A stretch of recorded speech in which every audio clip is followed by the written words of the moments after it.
All right. If you dig the show, you know what to do. Give it a like, give it stars or a rating, wherever it is. I know it's different on different platforms. Some you can only give it stars, some you can type up a review, and make sure you subscribe wherever it is that you listen. All those things boost it up in the algorithm, get it in front of more ears and eyes. Now, I slacked on YouTube for so long, and I just started doing YouTube not long ago. And so I need to boost up the numbers there. So even if you don't listen on YouTube, do me a favor, go over to youtube.com and then look at the Big Truth Podcast and give us a subscription over there, just so we can get those numbers up. If you want to be more involved in the show and in supporting the show, you can go to patreon.com/bigtruth. There's 4 different levels of patronage, and there's also like a free one as well. They all come with their exclusive benefits and privileges and honors and accolades and whatever, but you get things like early access to episodes. There's giveaways, there's exclusive content there. So check it out, patreon.com/bigtruth. Now, if you need artwork of any type, whether it's a poster from any size, from a postcard to a full huge poster, and on any kind of paper you want, whether it's just like lower quality paper or museum quality, something you're going to keep for the rest of your life, go to tattooflashcollective.com. Now, obviously, if you need tattoo flash, that's the place you want to go first. But if you want posters, whatever, they got books, all kinds of stuff, anything art related, especially in like our worlds, our little subculture worlds, that's the spot to hit up. Excellent gifts too. So, I know it's early in the season, but we're in November now. Holidays are creeping up. Tattoo Flash Collective. Use the promo code Big Truth, get 10% off your order. If you are a Patreon subscriber, you get even more, a bigger percentage off. So you got to join the Patreon to get that code.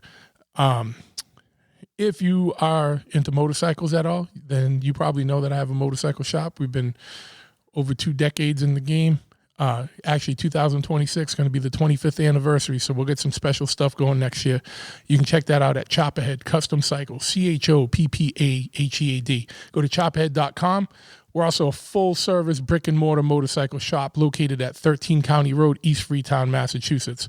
So you come in, we got a parts counter, we got a showroom, we got a swag area, and then in the back, it's a full-service motorcycle shop. So whether you need an oil change or a full custom build, we got you. And if there's stuff you want and you need, we're hooked up with everybody. So if you don't see it on the site, because I don't have a I can't catalog everything and have everything in stock on the website, just give me a call, shoot us an email, and we'll get you sorted. I can drop ship. If you need an exhaust, I can probably have it for you next day. You know what I mean? So just give us a shout and we'll get you hooked up. 508-995-6764, 13 County Road, East Freetown, Mass. And www.chopperhead.com. For more information on the podcast, just go to bigtruthpodcast.com and hit the store button if you want to grab some shop swag. Some podcast swag, getting all the businesses mixed up here. Holidays are around the corner. Get someone a Big Truth Podcast banner for their house or a pillow or, I'm just kidding. But they have all that because it's a merch company. But you can get T-shirts, hoodies, all that stuff, bigtruthpodcast.com, and then hit the store link if you want to get some merch. But yeah, without further ado, we're going to jump into it today. This one's in-house, so I'm probably not going to have video on YouTube for this one, but I do, we'll have audio up on all the platforms. So without further ado, just check it out right now.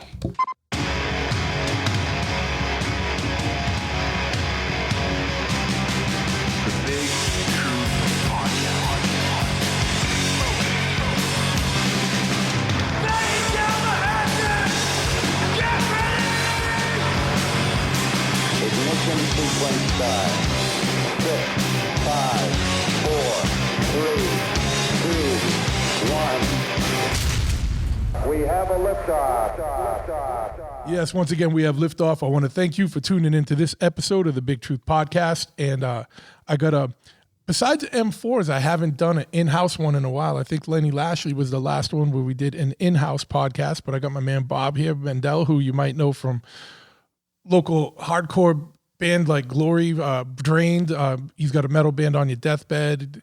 You had a whole litany of other bands like Terrorizing and different bands that you'd have to run through the whole Rolodex of that, because as we all have that have been involved in music for a long time, have a whole litany of bands on our resumes. But yeah, you're an interesting dude that I wanted to have on because, you know, you do that stuff, you do haunts. And, you know, I had Bill on who's also a guy that does haunted house stuff. And you were a paranormal researcher for a while. You were you were doing it right from like a while. Like you were doing it like before it was like a big thing. Yeah, well, I'd say kind of. Yeah. I actually started doing it back in the Drain days, like without knowing what I was doing really. Okay. I found some books in the area. One specifically, it was called New England Ghost Files, and it almost gave exact addresses of areas in like Rehoboth, Taunton area and stuff. So me and some of the dudes from Drained and some of the dudes from like East Side, you remember those guys? Yeah. We'd just jump in a van and just drive around the area and we'd go to local spots and just leave me in this graveyard for a while, come back in like 20 minutes or whatever. You know what I mean? Just trying to see stuff. So it all started with doing things like that and just trying to basically scare each other into like, you know, conceding that, yep, ghosts are real. You know what I mean? It's one of those passions of wanting to see something and never really getting that full payoff. You know what I mean? Yeah. So you started off just like going off and hanging out at these spots, but didn't you got into it like more though? Didn't you guys get like, cause you had like a whole paranormal like group, right? Like investigation group. Yeah. I remember, what was it? New England? It was Pilgrim Paranormal Research. Yeah. And it was myself and a few guys from at the time I worked for Comcast Cable. Yeah. And we just would like, it was literally right when like Ghost Hunters started. Yeah. And when Ghost Hunters started and Taps was the thing, and it was still like not a ton of people watched it right away. So it didn't like pick up, but like I was watching it and I was like, hey, these dudes, like they're not just putting on anything to be like, oh, that's a ghost. That's this. Yeah. Like I liked the fact that they were real people that were trying to actually not disprove things, but like have an actual reason for why things could be going on instead of it's a ghost and all that. You know what I mean? So I was talking to some of the guys at my work at the time and they were like, yeah, I like that show too. So we all would talk about it.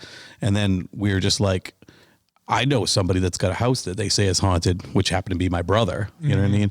And we were like, let's get some equipment and stuff. So we'd see the things that they were using, like EMF meters, you know, voice recorders, just regular still photos and things like that. So we would just get a bunch of stuff and all of us would just order stuff online and just start doing our own ghost hunts, you know? Yeah. So yeah, you just like, you see what you were all, it was kind of like seeing what they were using on the show would inform the stuff you looked into. How else did you get like, did you research like how to do this stuff, or did you just kind of wing it? And because I mean, I know hardcore. You're from a hardcore background. We have a super strong DIY ethic. It's just like, all right, fucking let's do it. Well, that's pretty much what we did. You know what I mean? So we would watch the show and get ideas from that, and then we actually did some research because you know the internet was a thing still then, and this was back in 2007, I think was when we started around that time frame. Yeah, and so we just go on the internet and look in the area if there were like other paranormal groups. And sure enough, there was one on the Cape called Capers. And this guy, Derek Bartlett. And we found out that like on Friday nights, he would do these paranormal seminars at Cape Cod Community College. So we just go there and like people like Steve Belanger and a bunch of other people would do like seminars on different things like that Steve Belanger guy, he wrote a book called Weird Massachusetts. It's a whole bunch of like you know, ghost stories and weird things that's happened in Massachusetts, obviously, hence the title. But you know, so we'd end up talking to them and we'd talk to the leader of Capers, which is Cape and Islands Research Society, you know, that acronym. And we talked to him and we were like, you know, we're really into like Taps and the paranormal thing that they're doing. And we kind of want to do our own thing. And he was like, well, there's actually a society of ghost hunting groups called American Ghost Society. It was this guy, Troy Taylor, that kind of like put out this book of like ghost hunting 101 almost, you know what I mean? So like we found out that you could actually become an affiliate of that society. So we signed up for that. We got the books and we're part of that. So we're like right out the gate, we were already trying to like get involved with everything. You know what I mean? So because of talking to them and just getting our name out there, we started a website, and then we just started reaching out to places that we had heard, you know, had some phenomena go on. So we like the Millicent Library in Fairhaven. We did a investigation there. We did the USS Salem in Quincy, which is a pretty cool, like supposedly ghost ship, you know.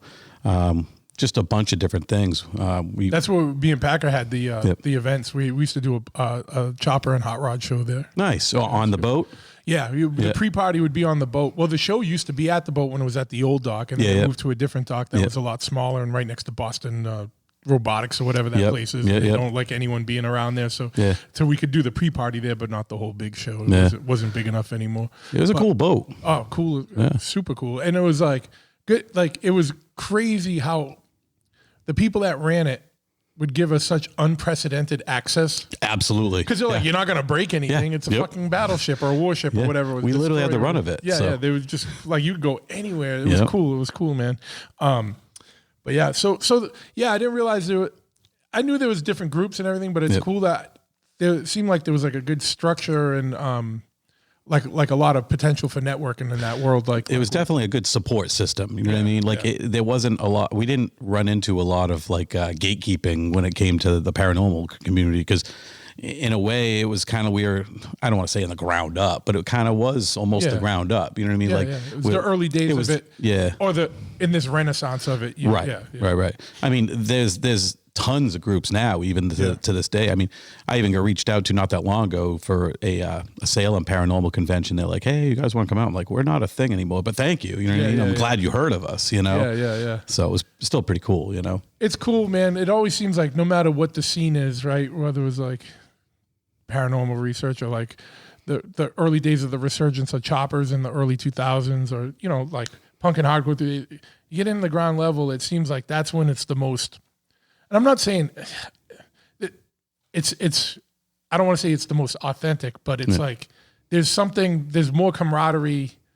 And then as things grow and get bigger, people that aren't in it for the same reasons kind of just glom into it for whatever they saw it on TV or blah, blah, blah. And then it gets weird, man. Like people get like, that's when all like the bullshit comes in, you know what I mean? Too many people involved in stuff like fucks it up sometimes. You know? It brings cool people in, but it also brings whatever. And you know what I mean? It just brings too many complications sometimes, you know what I mean? And that's when like the elitism and the cattiness and the gatekeeping might stop. Whereas at first everyone's like, yo, let's do this. You know, like, I mean, later on, like not that far later on, because we were only a thing for, I don't know, I'd say probably 3 to 4 years. Yeah. And then, but kind of at that point was when I started noticing like other groups and other shows and stuff that I was like, man, the way those people are doing things, I just don't get it. You know what I mean? Like dudes doing investigations, walking around carrying a beer and stuff. It's like, how professional are you? You know what I mean? Like that's not how you do it. You know. The one I thought was funny. I don't remember what it is because there's so much of that. Yeah. There was like the guy, I think he was like a retired New York City cop, and he would just like go and like try and challenge the ghost to like fight him. Did you know what I'm talking about? No. He was such a meatball. He was like, bah, bah, bah. He was like just like coming at him hard, like show yourself. Like he was just like challenging. I was like, He's like, what are you trying to fight these like spirits, dude? Like, what do you think's gonna happen? You know, like nothing. But so, you know, while we're on this, you know, I figured we were going to get into punk stuff first, but like, wait, let's roll with this. No, that's cool. While you were doing, like, you see, you guys had like a few years into it. Yep. I just remember seeing you posting all the time on Facebook back in the day about it, and that stuck out in my head. All that time that you were doing actively researching, did you see anything, or what were some of the more standout events to you? Like, you know, I wish I could tell you I had that aha moment of that full apparition, but I did not. A couple of times we pretty much just had things we couldn't explain away. You know what I mean? EVPs were very prevalent, like knocks where there should not have been a knock in the house. things like that. Voices where you should not have heard anyone. Like we're in the middle of the night in the middle of the town where no one's at. You know what I mean? Yeah. And what we would always do was we would when we did our voice recorders, we would always sound off where we were, so we knew where each person was. So when we listened back to all of our audio, we would be like, all right, so that time so and so was here. There's no way we would have heard them in this spot. You know what I mean? Yeah. So we would cross-reference all of our stuff so we could explain away any things that we thought were something. You know what I mean? So there were a couple of times that we had some audio stuff that we couldn't explain away. Yep. When I was at the grist mill in Plymouth, Massachusetts, I saw something when I moved a certain way in the grist mill, and I don't know what it was. None of our team was anywhere near there, so I couldn't explain that away. Yeah. Just things like that. Like one time we were in the Plymouth Cemetery doing an investigation late at night, and something flew overhead, like huge. Like don't know what it was, but it was big, and it wasn't a bird. You know what I mean? Was it the Thunderbird? I don't know. Bridgewater Triangle Thunderbird? I don't know, because it was in Plymouth, so Yeah, you know, it's close enough. yeah. That thing's big. It can cover some ground. Yeah, I mean it's Plymouth, the oldest cemetery in the country. You know what I mean? Yeah. So like we were definitely hoping something was going to go on, and something did, but it was, again, we can't explain what it was. We didn't get anything on footage or anything like that. So what did it look like? A shadow or something? yeah, it was a shadow, and it was definitely winged. You know what I mean? Yeah. So like three of us saw it. It went over our heads, over the trees, and it definitely was, I'd say, at least 6 foot wingspan. You know what I mean? That's what we all saw. You know what I mean? Yeah. So, you know, when you mentioned EVP, did you get any crazy EVPs? Yeah, I mean, definitely some voices that we couldn't really make out. Like anytime someone listens to an EVP, they can you can say it says this, it says that. I'm not gonna lie, that's like one of the most annoying things, because 9 times out of 10 when people are listening to an EVP on like these shows or whatever, and they're like, oh, it said this, and I'm like, did it? Because it don't sound like that to me, man. You know what I mean? I completely agree. I know I'm kind of tone deaf from 40 years of hardcore shows and whatnot, but I'm like, you sure about that? Like that dude, you know what I mean? I'm like, how many times can you hear "get out"? You know what I mean? Get out. It's like, oh, it said "get out." It's like, no, it didn't. You know what I mean? Yeah. So, that's what you want to hear. Yeah. So that's why I say, like, I don't know exactly what they were saying, but like caught something. We caught something. Was definitely a what sounded like a human voice. Yeah. And of course, you know, one team member will be like, oh, it said this. And I'll be like, yeah, I didn't hear that. I think it might have said this. You know what I mean? So that's why I'm not like, oh, yeah. The knocks at my brother's house in New Bedford was pretty prevalent in it. We didn't know what it could be. Actually, also at his house, we had a camera full on move 90 degrees. And we know it moved. No one was nearby to like hit a cord or anything to make it move, but you see the IR actually move from another camera from another angle, so it's pretty cool. You know what I mean? Yeah. I mean, we did some cool investigations. Some stuff was just like a whole night of doing nothing and finding nothing, but that's part of the gig. You know what I mean? Yeah.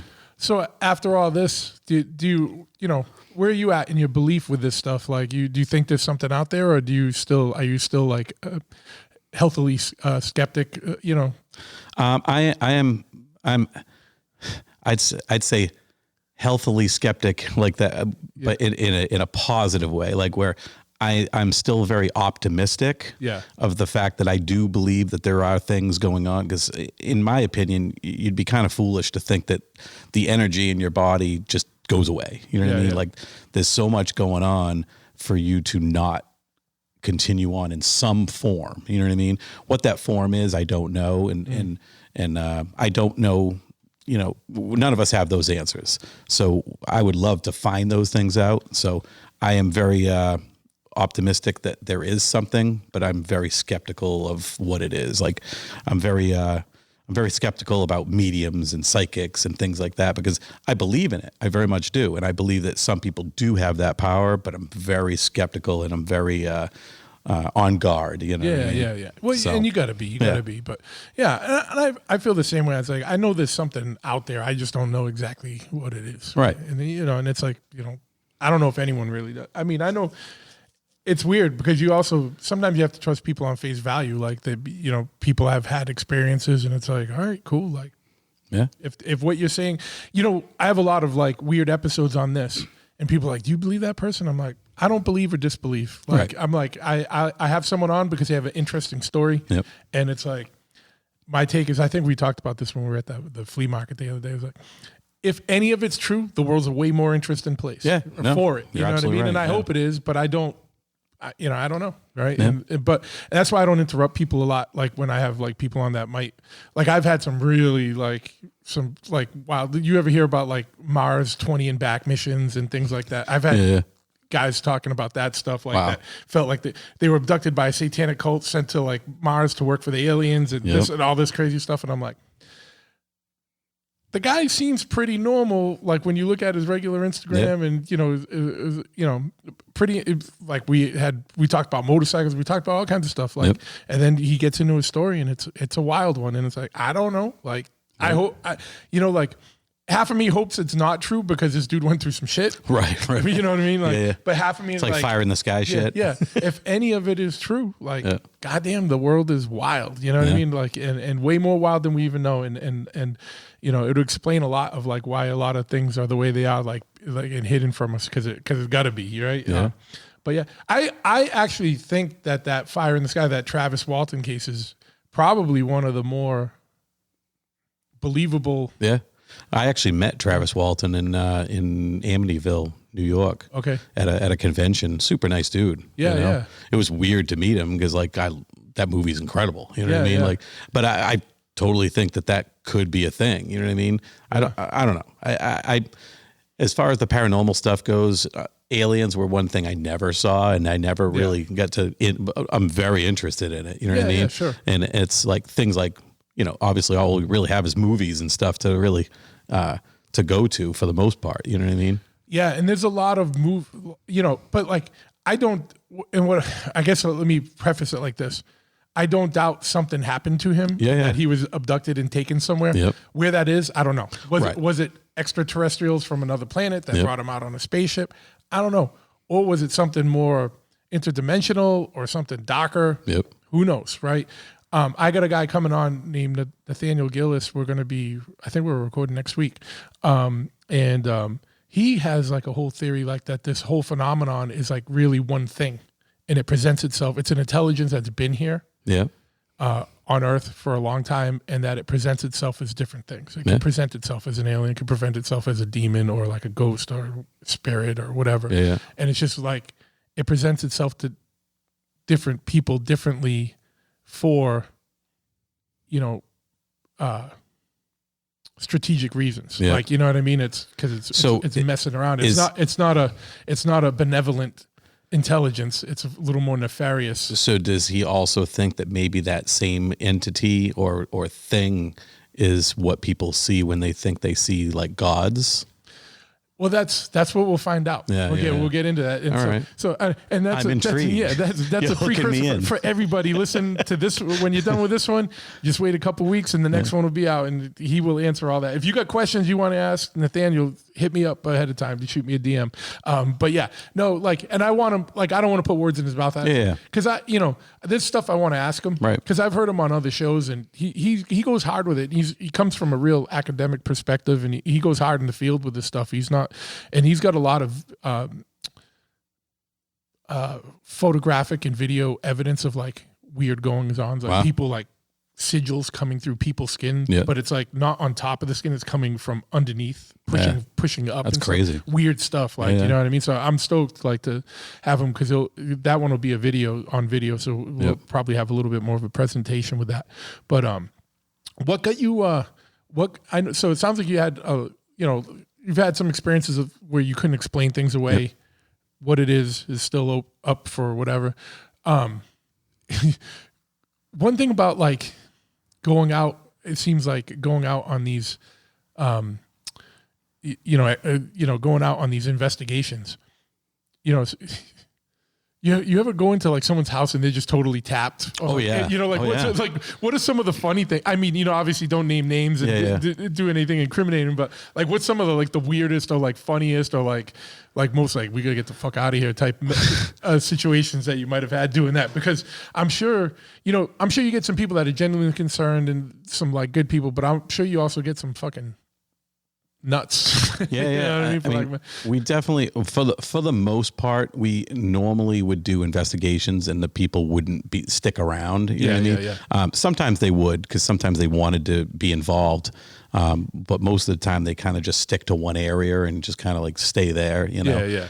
But we definitely had our share of people that were like, all right, so.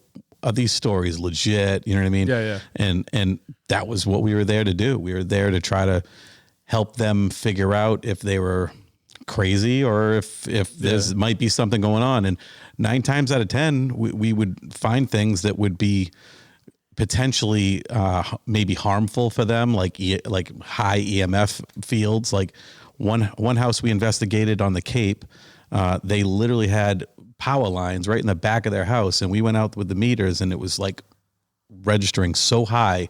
I was like, this could definitely mess with someone's psyche. You know what I mean? Oh, like, yeah. You know, when you have that constantly, you know, it's not good. You know, and then we also did that investigation in New Bedford. We did one at one of the investigations that Taps did on one of their first seasons was I think it was called the Toxic House. We went and investigated that house as well, because the guy wasn't happy with their results, and we pretty much came up with the same results. You know what I mean? Like the guy used to make candles in a workshop similar to this, and he just like the fumes from that alone were enough to, you know, cause someone to have some issues. You know what I mean? Yeah. So like things like that. Plus he all had open panels, like electrical panels. It's like you have EMFs here, you got toxic fumes coming out of here. You know, no wonder they called it the Toxic House. You know what I mean? Yeah. So like it almost like he wasn't happy that we came to the same conclusion, but I hate to say it, like it was what it was. You know? And at that point, hey, it's better that we're finding this than the environmental. No, absolutely. Yeah, I mean, he had cleaned some of it up, but it was still there. Yeah. Anything? You ever get into any real precarious or sketchy situations doing the? No, knock on wood, no. Because not to mention, we also were rolling like at least 4 to 6 people in our group. And so I'm sure like, you kind of did some pre-screening. Absolutely. Most of the people that we dealt with were people that we either knew from someone else or found us or it was like a public location, you know what I mean? That we weren't really that worried, you know? But most of it was people that from friends of friends, or like we did actually have like a psychic that would sometimes go on some investigations with us. And she would actually get some people that would talk to her and say, hey, you know, I would really like someone to come and take a look. And so we'd do like joint investigations with them, you know what I mean? Cool. So cool, man. What happened with it? Like, what made you get out of it? It wasn't really that I wanted to get out of it per se, but music kind of was taking off more, because when I started that was in a lull of when I was really doing much with music. Yeah. So I was looking for something else to pass the time. You know what I mean? Yeah. Like I was working. I had one child. I had another one on the way, and I was like, you know, I wanted to get out and do some stuff. So, you know, it was fun for something to do, and it was something I was interested in, you know. So, but then when the band I was in at the time, because at that time it was Terror Rising, was kind of taking off and really doing pretty well, and they would be. We got shows here, we got shows there, and then they'd be like, oh, we have an investigation here. And I'm like, well, I got a show, so I got to go play my show. You know what I mean? Yeah. You guys got X amount of people. You don't need me. You know what I mean? Yeah. So it kind of sucked, because I felt like I was giving something up that I kind of started, you know what I mean? Yeah. But in the same sense, I knew they could handle it, and I would help them with footage or, you know, listening to audio or whatever after the fact, you know what I mean? So one cool thing was we had a server that we would just dump all of our footage, our videos, our audio, everything, so we could all sift through the stuff at our own time, you know what I mean? Yeah, so I was gonna say, you got to break that stuff up, because if you're someplace and you're recording 6 hours, I was like, how tedious and like you must just want to kill yourself, like when you're going through like 6 hours of audio, like trying, or is there? I'm sure now there's ways where with especially with like AI and stuff that it can just like I'm sure just show me the things where there's like a little. Well, that's one thing. Like that's a good point actually. Like what we would do is we would dump it on like Audacity or something like that, and we'd literally look for any kind of like spike at all, and then we jump to that spot. But for the most part, like with the video stuff, you'd have to literally just sit there and watch it. Because you can if you can't do that with a video. You know what I mean? You're just gonna watch it. So it's just watching this person just sitting in a room talking to a EMF meter, a K2 meter, and just being like, what's going on? Yeah. So but that's the thing. That's the thing they don't.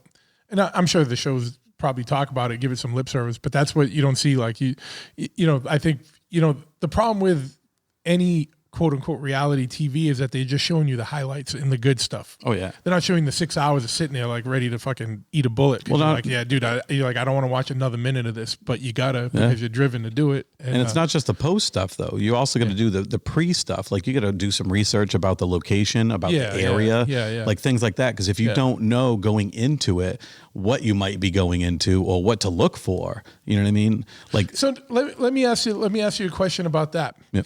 Do you think whether, or at least have the potential, like if you do too much research ahead of time, you might, do you know what I'm saying? Like, is it better to go in cold and not know? Or is it better to like, like if you have like too much of a primer, you're like, all right, well, let's look for this guy. You know what I mean? Yeah. Specific guy. And you know what I'm saying? Like, no, I totally know what you mean. Cause you're right. Because I hate to say it, but there were some guys on my team once in a while that would be like, "Oh, I saw this, I saw that," and I'd be like, "All right, let's reel it back. What did you actually see? What did you hear? You know what I mean? Like, so once in a while, you're right. You'll have something in your head you're expecting or looking for. Yeah. And if you convince yourself that you're going to see this, you might see Elvis if you wanted to. You know what I mean? Yeah. Like, so you got to kind of keep a level head. I like to kind of just know the basics, like, is this an area with limestone? Is this an area that might has some history to it? Things like that. But bro, we're in New England. There's not one spot that doesn't have history. No, you're absolutely right. But that's also why it's kind of cool to be able to do this type of stuff around here because we were based out of Plymouth area, so it was. I mean, America's freaking hometown. There's all this hella shit that went on. You know what I mean? It's always funny because like I'm from here, right? I lived in other places in Arizona. They're like, you got an accent. I'm like, no, you got an accent. I'm like, I live like 20 minutes from Plymouth Rock. Like it's like we're OG. I never thought of that. I'm like, you guys got the accent. Like this is. Yep. No, I never actually thought of that, but you're absolutely right. Like we're from the hometown. Yeah. Yeah, I can ride my bicycle and go see Plymouth Rock. Right. What I mean? Like, if the fake rock. Yeah, of course. You know what I mean? The little, and for anybody that's coming out here to go see Plymouth Rock, be prepared to be so underwhelmed. I feel so bad. One time, funny, quick Bill story. One time, I forget when it was. It might have been during the pandemic or something. Bill likes to ride 10-speed bikes all over the place, right? Yeah. And one day he rode from New Bedford to Plymouth Rock, and he's like, posts a picture. He's like, rode to Plymouth Rock. My comment, not the real rock. And ever since then, he's like, it was all about his accomplishment, and I shit on it just by saying nothing. I wasn't trying to shit on his accomplishment. No. You were making fun of the I was making fun of the rock, but it was just funny. So like, I get it. Everything we joke back and forth, we're like, not the real whatever. So it's a running gag. Yeah, of course. Yeah, and I can see Bill holding on to that. Oh yeah. And Bill was on the podcast. I forgot. I don't know the episode offhand, but go look up Bill with 1 L. And he talks about we're just getting out of the season, and we'll talk about that next. But the doing the haunted house stuff. So you went from like investigations to and now to actually scaring kids. Actually, that came first. I started doing haunted house stuff when I was in high school, early high school. 1990 is when I first did my first haunt, which was actually at a church. And then after that, I worked at a professional haunt, which was a little bit bigger in Fayetteville, at the Fayetteville Improvement Association. So I did me and my brother, we just went, we throw blood all over ourselves and just run into walls and scare people. You know what I mean? What was the drive like? What got you into wanting to do that? I just going to haunted houses when I was a little kid. I always loved them. Like there were certain ones that I loved, like that one I just was telling you. I started working at, and then there was one in Fall River at the PAL Club. Do you remember the PAL Club? Yeah. They had a haunted house there. It was like 2 floors, and it was just you'd sit there, you wait. And they'd have old movies on, like Young Frankenstein and Monster Squad and shit like that. Yeah. And you'd sit there and wait, and with the anticipation of going in the haunted house, and then you go in, and it was just sheets and Jason and Freddy, and looking back, I'm like, that was not the greatest, but it was so fun to me. Yeah. But as a kid, to me, a person that doesn't know what haunted houses are now. Yeah. It's like anything though, like technology advances. Yeah, absolutely. And it's like, like you used to skate, right? Yep. So, I was a skater. That's how I got into punk rock and hardcore. And we'll get into all that. Yep. But I'm saying, like, think about like in the early days of skating, like we were doing like acid drops and bonuses, and like ollies just came out, and that was like the big trick. Everyone like in kick flips and stuff. And then like, the next generation, that's the first stuff they learn, right? And then it's like everything advances. So even that world of like haunts and stuff, like you go when you're a kid in the 80s or whatever, it's like archaic stuff, but like the stuff that's available now, because Bill was talking about how they have conventions of like haunted like technology and like new technology and new things and all this stuff like this, like what an industry it's turned into. Like, it's huge, so going to that and then going and doing it myself was just, it was like a dream come true. You know what I mean? Yeah. So me and my brother, we'd always go, my mom would take us to the haunted house, loved it. We'd bring friends, we'd all love it. So then I got to do it. It was just amazing, Yeah. So I did that for a few years and then ended up going up to Spooky World. I worked for Spooky World for a couple of years. And then Ghoulie Manor in Taunton, that was at the Taunton Galleria Mall. I worked there for 5 years. And I've been at Feartown now for 8 years. Yeah. So what do you think the psychology is? Like, what drives people to want to go and just get the shit scared out of them? I know the psychology. It's being put in a dangerous situation that you're safe in. Yeah. You know what I mean? It's basically testing your body's fight or flight instincts in a controlled situation. You know what I mean? Because I think, humans evolved. And we used to have it a lot rougher. Oh God, yeah. You know what I'm saying? So I think that's like a genetic memory. Like, you know what I mean? Like very rarely do you have that in normal life today. I mean, I know some people do, like depends on what you're involved in the world. Yeah. You know what I mean? Some people or where you live, involved in some sketchy shit, right? Yep. So you know what I mean? And so you get tested that all the time. But by and large, life is fairly easy compared to what it was 100 years ago, 150 years ago, 40 years ago, 50 years ago, right? So, that's what I always wondered, if there's something like that where people need to have that, like, because genetically we adapted to dealing with that. Yeah. And now we don't have to deal with it as much, but there's all this internal programming in us to deal with it. Yeah. And when you're not, you know what I mean? Like, so we're saying, I think, the same thing. Like, I was wondering, if that was part of the deal. It's also part of, like, it's at spooky season. They're watching horror movies. They want to be part of something similar to that. Yeah. So it just basically makes them put in a horror movie for, 15 minutes, 20 minutes, and then they're safe. You know what I mean? Yeah. So it's and then you just got people that are just into that type of a thing. You know what I mean? Like myself, like I go to it because, again, I love horror movies. So I want to see, I want to see blood. I want to see carnage. I want to see craziness. I want people.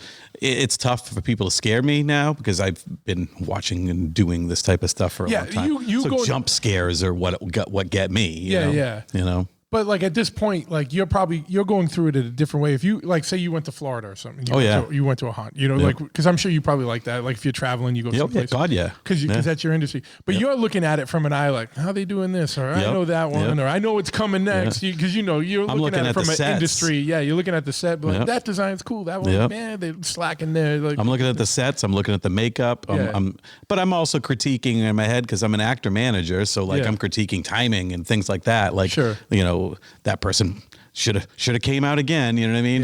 They popped out once, and this whole rest of the line didn't get scared. You know what I mean? Yeah, sure.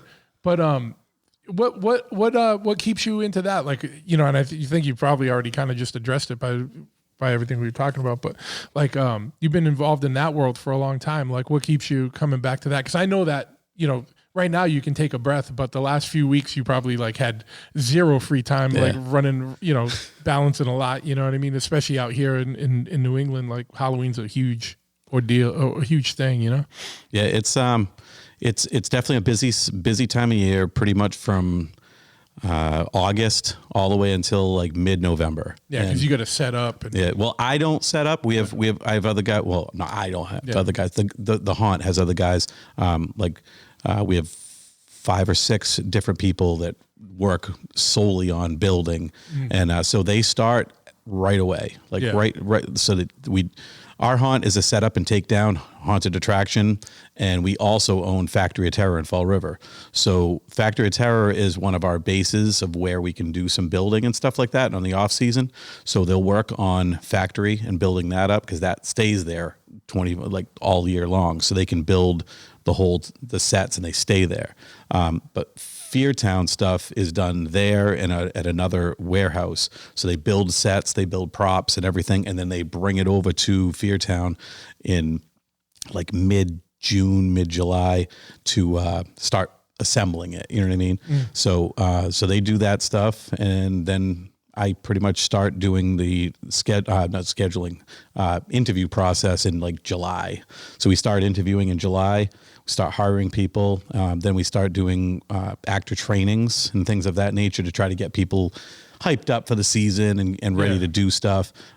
Some people have never done this before. You know what I mean? So we'll kind of give them some tools to put in their tool belt of things that they can do and ways that they can kind of create a character in their head. Because for the most part, we give them the idea of what their character is, the spot and the scares. And then it's up to them to kind of fill in those blanks and kind of paint the picture for the customer so they kind of tell the story of what's going on through that one attraction that they're in. You know what I mean? So we'll do different trainings and orientations and things of that nature to try to get them ready for that. Yeah. Now, Factory of Terror operates all year? No. Oh, I was going to say, yeah. We're there all year long. Because you have the facility, correct. The building. Okay, because I was going to be like, damn, I was like, how often do they get to change things? No. Yeah. Well, the last couple of years, they actually had a escape room-esque type thing on the off season that they did called Midnight Games, and they did that from I want to say March until like June-ish, and so they would utilize that space for that as well. So just to try to maximize what they can do with the location. Yeah, because it's a big. Oh yeah, it's a huge big location. Yeah. You know, having it sit dormant for a few months, like yeah. I mean, but.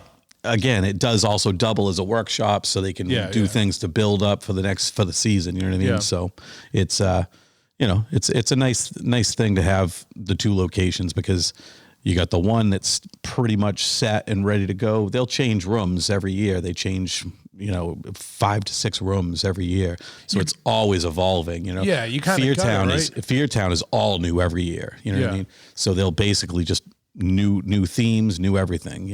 So yeah. Yeah, man. And you answered a question I was going to ask, like how often like are things changing, and it's how much is changing, because you want to keep people coming back. Absolutely. You can't do the same thing, because everyone's gonna be like, all right, this guy you're gonna go around the corner, this guy's gonna jump out. Right. I mean, there's something to be said for classic horror. Like, how many times I go to Disney all the time? I go to Haunted Mansion every single time, multiple times. It's the exact same thing, but it's classic, and I love it. You know what I mean? Yeah. So if it's a classic thing like that, then great. You know what I mean? But other than that, you want to keep people coming, because I mean, Disney's Disney, you know what I mean? Yeah, that's a different thing. Yeah. So, but there's other things that like you need to bring new people in too, even, you know what I mean? So if someone's, say one year they're like, oh, it wasn't for me this year, but then the next year they may love it way more than they've loved it ever. You know what I mean? So, it's always trying to change it up and keep people guessing. And plus, people have different psychological triggers that like of what freaks them out or what they're into or not into, or what is an acceptable scare versus what's like a totally off limit scare, and things like that. Do you guys do, like with Bill, is it a badge of honor if you get someone to piss their pants? Yeah. Is that a real thing? It is a real thing. And I trust Bill. I'm not no. But I very rarely have I had, you're the second haunted house person, haunter I've had on. So I know someone's going to ask me why I didn't ask that if I didn't ask that. No, absolutely. When we worked at Spooky World, that's where I first heard of the toxic waste badge. You know what I mean? Is that what it's called? It was literally Toxic Avenger, like on a badge. Okay. So like if you got a pisser, they and there's a Massachusetts accent right there. Yeah. But if you get a pisser, you got a badge. You know what I mean? But we don't actually do that at our haunt. It's not because we don't want to. It's just kind of a chaotic night. You know what I mean? Yeah. We do, obviously, like if someone says, "Oh, I got someone to piss," we'll applaud them. And you know what I mean? Yeah. Like it is a badge of honor, but it's more of a the yellow badge of honor. Yeah. It's more of a metaphorical one. Sure. You know what I mean? Yeah. So, but we have talked about bringing it back, and I think Bill said that Barrett's has brought it back. So they actually have a badge. So. So don't fill up on soda and water before you don't drink a big Gatorade before you go to these things, right? Because we will try to make you release your bladder. We'll help you evacuate that. Get that going. Now, when that does happen, is it kids or is it like a whole array? Is it like adults? You'd be surprised. Like one time when I was working at Spooky World, my son, who at the time was, I want to say 4 years old, I would bring him with us and he would just dress up in like a ghoul costume. You know what I mean? So like at the time I was the greeter of a vampire house. So I would bring people in and I was dressed like Renfield from Dracula, and nobody knew who I was, but that's what I was thinking in my head, But anyway, my son would be hiding in a corner. And one time a couple of the New England Patriots came in and they were big dudes, they walk in, I'm doing my spiel, telling them, the rules of the haunt. And on cue, my son comes out of the corner and those dudes lost their shit. They were like, "Oh, hell no, I don't do kids." It was so funny. Like, you'd be surprised how many like kids, like, because a lot of us haunters have kids, and we'll bring the kids and put them in a scene and whatnot, and they have a blast. I'm sure. Obviously it's safe. We keep them safe. We don't, but people get so scared of children in a haunted house. And I don't think anyone from the Child Labor Board is listening to this episode. Like, they're not employed. They're just hanging out. Correct. A good time, right? Correct. We're just let them have some fun. Let the kids get involved. Yeah. Because kids love scaring other kids. My daughter's been doing it since she was 4 years old, and she's 17 now, going to be going to college next year. Crazy, This was her last season before she goes to college. I think you were saying that at the thing, It was a big, it was a big thing because, it's sad. She's her and my son are the reasons why I got back into haunting again, because they were like, "Yeah, we want to do it some more."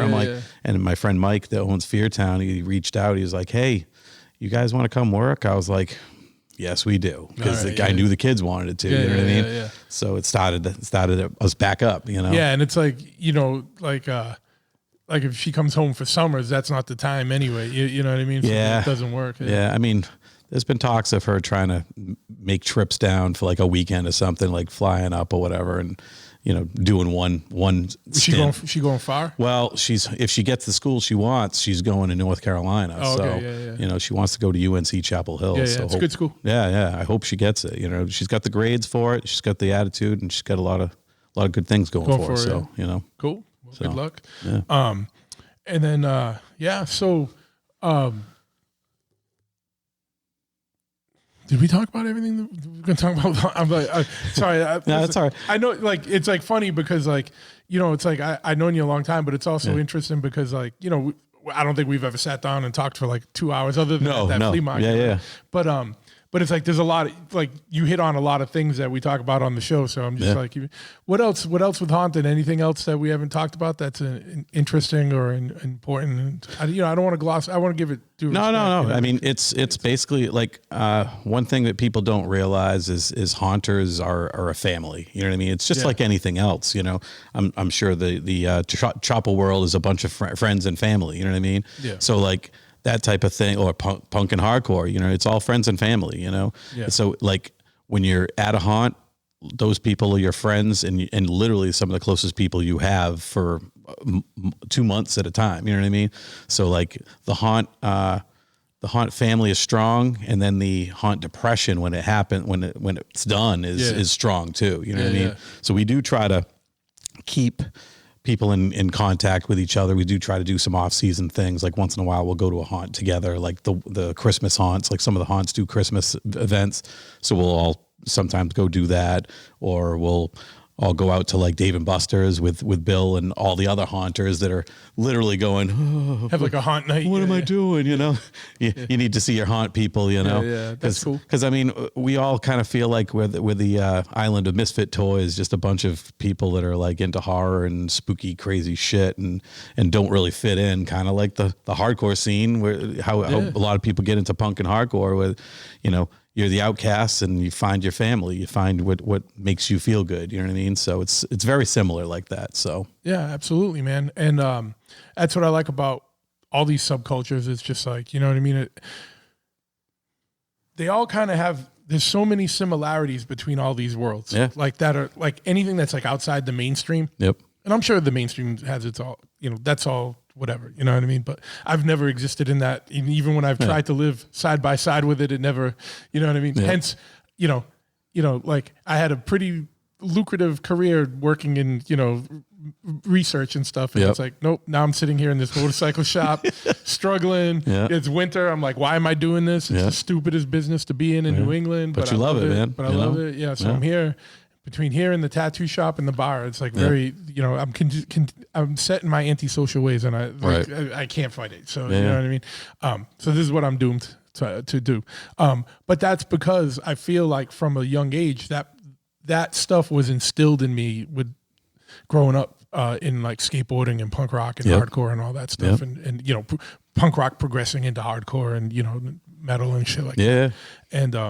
And I don't regret it, man. And I feel like that was a great way to live and to grow up, especially in those times. And I'm not taking away from anything like now, but 40 years ago, it was a different deal, man. Like, like it wasn't cool. Like now, like the punk kid in school is just another kid. Like, and it's like the cool thing. Like a skater is like a cool thing. Like I was like, no, dude, I was getting in fist fights like literally on a weekly basis because of this stuff. Like someone was calling you skate fag or, blah, blah, blah, or whatever, you know what I mean? Or punk rock, you looked weird, you know what I mean? Like, and I look at pictures of myself from that age and I'm like, yeah, I would have picked on me too, right? You know what I mean? Like, idiot, you know what I mean? Little shithead, what is wrong with you? Yeah, but we're all trying to figure it out, man. We're figuring it out, right? Yeah. And I got a funny picture of me and Ryan, rest in peace, like from when we were like 13 and we were just trying to figure it out. And, I have like a hand-drawn suicidal tendency shirt on. I was trying to grow a devil lock, got like a jean jacket with like, we just threw bleach on it. And, the dumb stuff. Ryan had like a shaved head in the front and mullet, like, but before like a mullet was like ironic, like we were just dumbasses, like trying to get through it. You know what I mean? And, you know what I mean? So it was fun, you know what I mean? But, what was the path? Like what, because, I'm always interested in hearing what people got on that path, especially back then when it wasn't the cool thing or the easy thing to do or the available thing. Because it's like, I first heard it. I remember hearing it on UMass Dartmouth, WSMU when it was at the time. And it was like just listening to the radio and then like Suicidal came on and Black Flag. And I was like, what is this? And like it like instantly resonated. I was like, I don't know what this is, but this is me. This is it. Like, it just clicked like instantly. And, but for you, what was like what got you into punk and stuff? Like, because I know you were in it. I know you're a lifer, but what was the impetus behind it? Like where did how did you delve into this world? It started young. Music in general just started young. Like I just gravitated towards heavier music. Like, you know, like starting out, my favorite bands were like Motley Crue and Twisted Sister and Quiet Riot and Def Leppard and stuff like that. But then, you know, then I got into high school and I started getting into the skateboard culture and skating and stuff like that. So I started hanging out with other kids that were like, hey, check this out, check this out. I had a cousin that was into stuff because he had older brothers that were into things. And so I would listen to their stuff. And, you know, all my skate friends like Martin Johnson and all those guys, Eric Hodges, a bunch of people from Fairhaven area, they'd be like, oh, check this band out, check this band out. So like the bands that kind of started me on the punk path were like the Misfits, Sex Pistols, stuff like that. Yeah, and, you know, the 101 intro stuff. That's still good. No, absolutely. But it's I didn't get into like the Ramones until a little later, you know, stuff like that. But like the Misfits and then like I said, I've had other friends like my friend Ronnie DaCosta that I was in a church youth group with.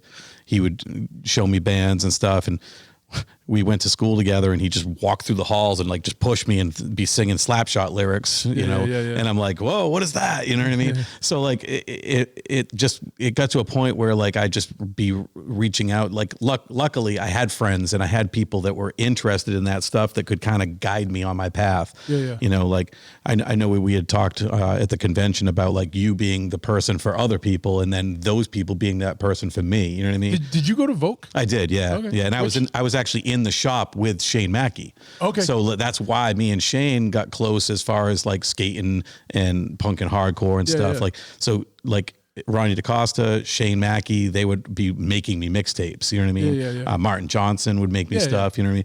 Like all those guys. I mean, it's funny because like I went to elementary school with like George Rafford and didn't even know that he was into hardcore until later at that point. You know what I mean? So it was like all those people, like we all kind of grew up together. You know what I mean? So like seeing those guys getting into this stuff and passing it down to me, it kind of just went hand in hand, you know what I mean? So then I found my path, you know what I mean? Yeah. And I think skateboarding, and especially the old skate videos and Thrasher magazine had was such a gateway. Absolutely. You know what I mean? Yeah. And Pusshead doing Puss Zone and Thrasher, like I remember once he released like the top 100 records, and I was like, it was a mission for me to get all those. I don't think I ever did, you know what I mean? But, you know, I was like, oh man, you know, like all that stuff, man. I love it.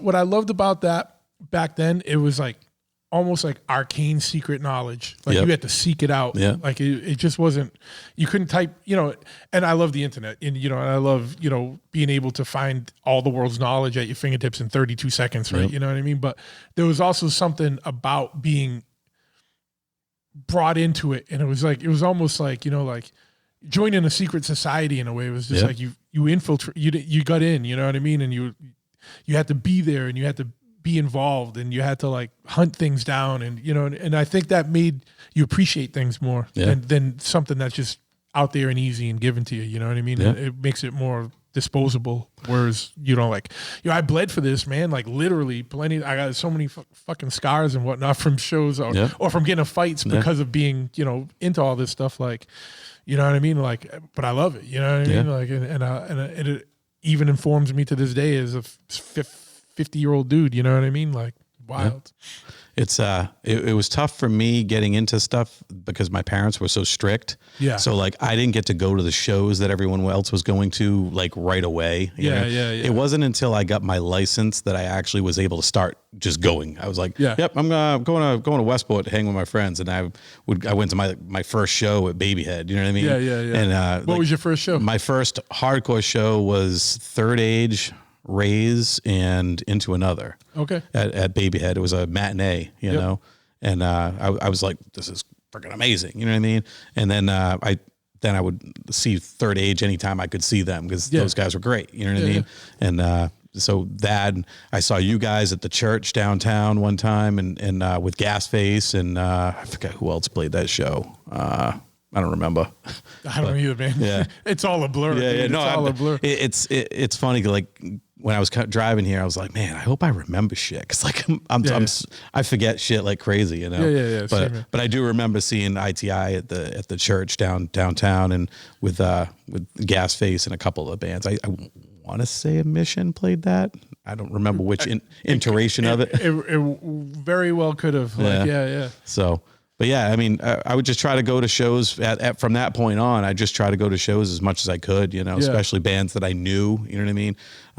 And I just was open to checking out all kinds of stuff. So I'd start going to like just Babyhead shows all the time. Like, you know, all the bands that were playing then, like the Sick of It Alls, Orange 9mm, Downset, things like that. You know what I mean? Anything I could get to there, Lupos.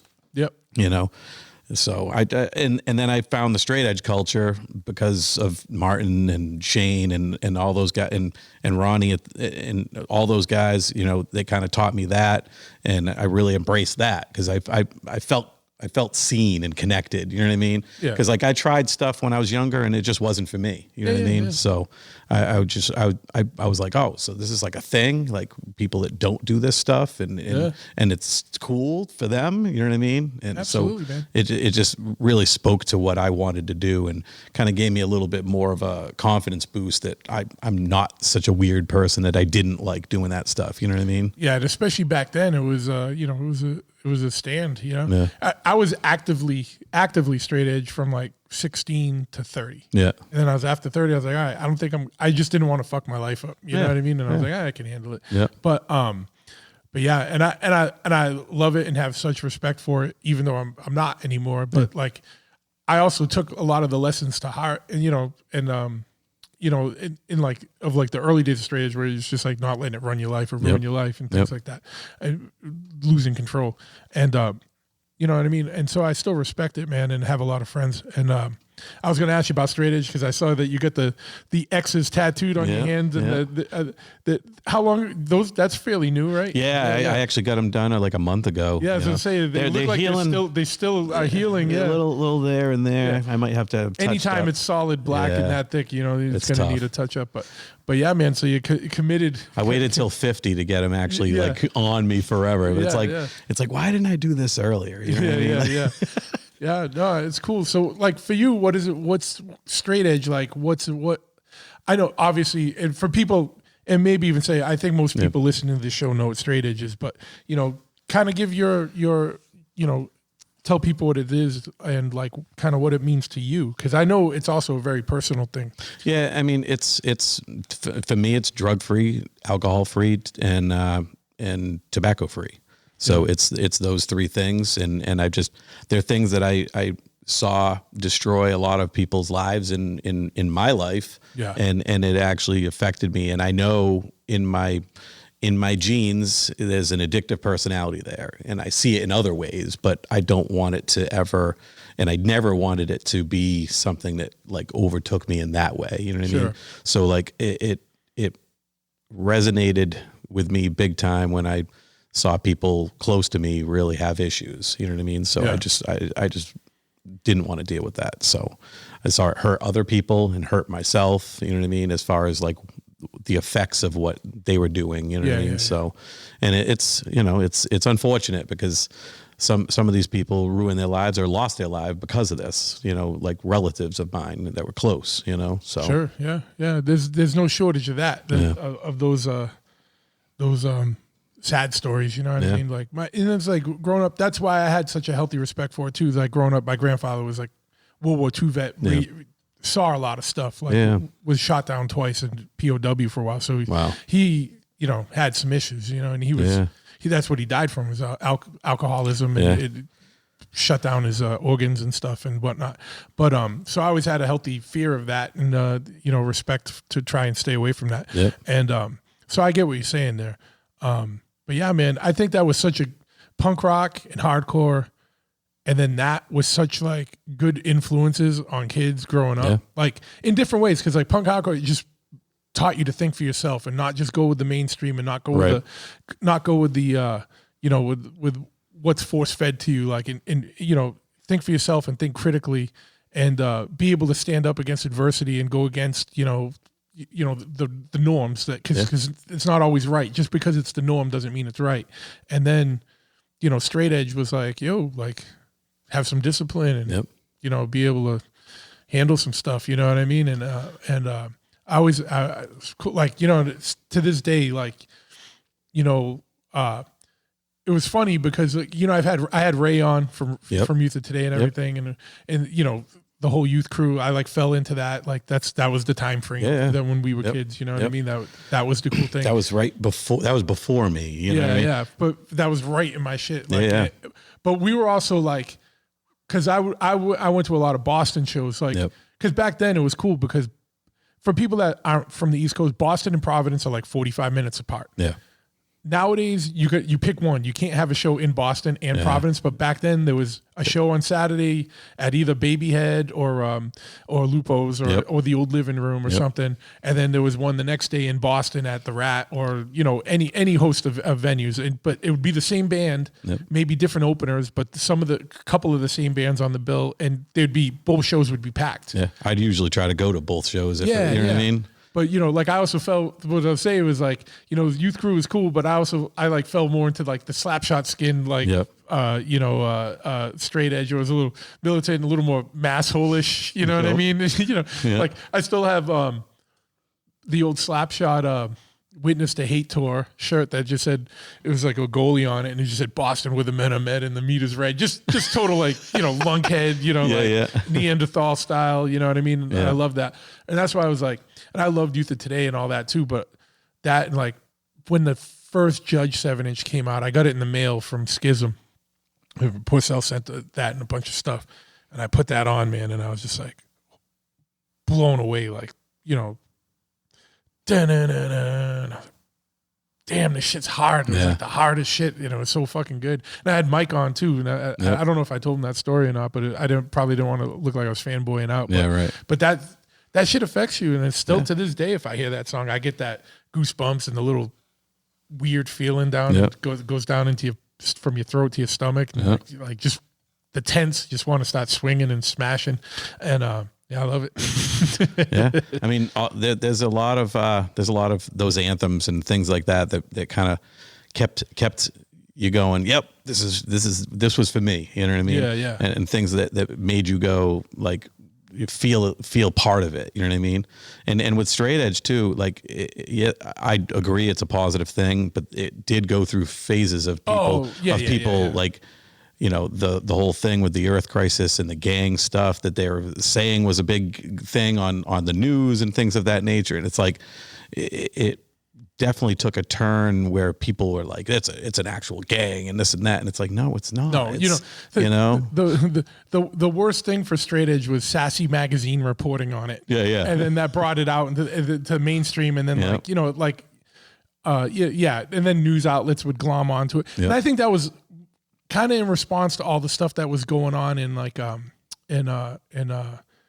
in Utah, in Salt Lake City, because they were getting pretty militant, and bombing facilities and doing things like, because then that got on that whole went to the vegan stuff. Vegan Reich stuff, and I get it. Like, I mean, I listen to Ray talk and about how his thoughts of straight edge people that are not vegan and whatnot. And it's, you know, I understand where he's coming from, but I don't agree with it. You know what I mean? Well, that's why I was like, the Boston was like, with, you know, Slapshot would glorify going to the steakhouse, you know, Hilltop Steakhouse after a show and stuff, and you know, and but, you know, it was different cultures. And then, you know, Carl is a friend of mine from Earth Crisis. He's been on the show a couple times.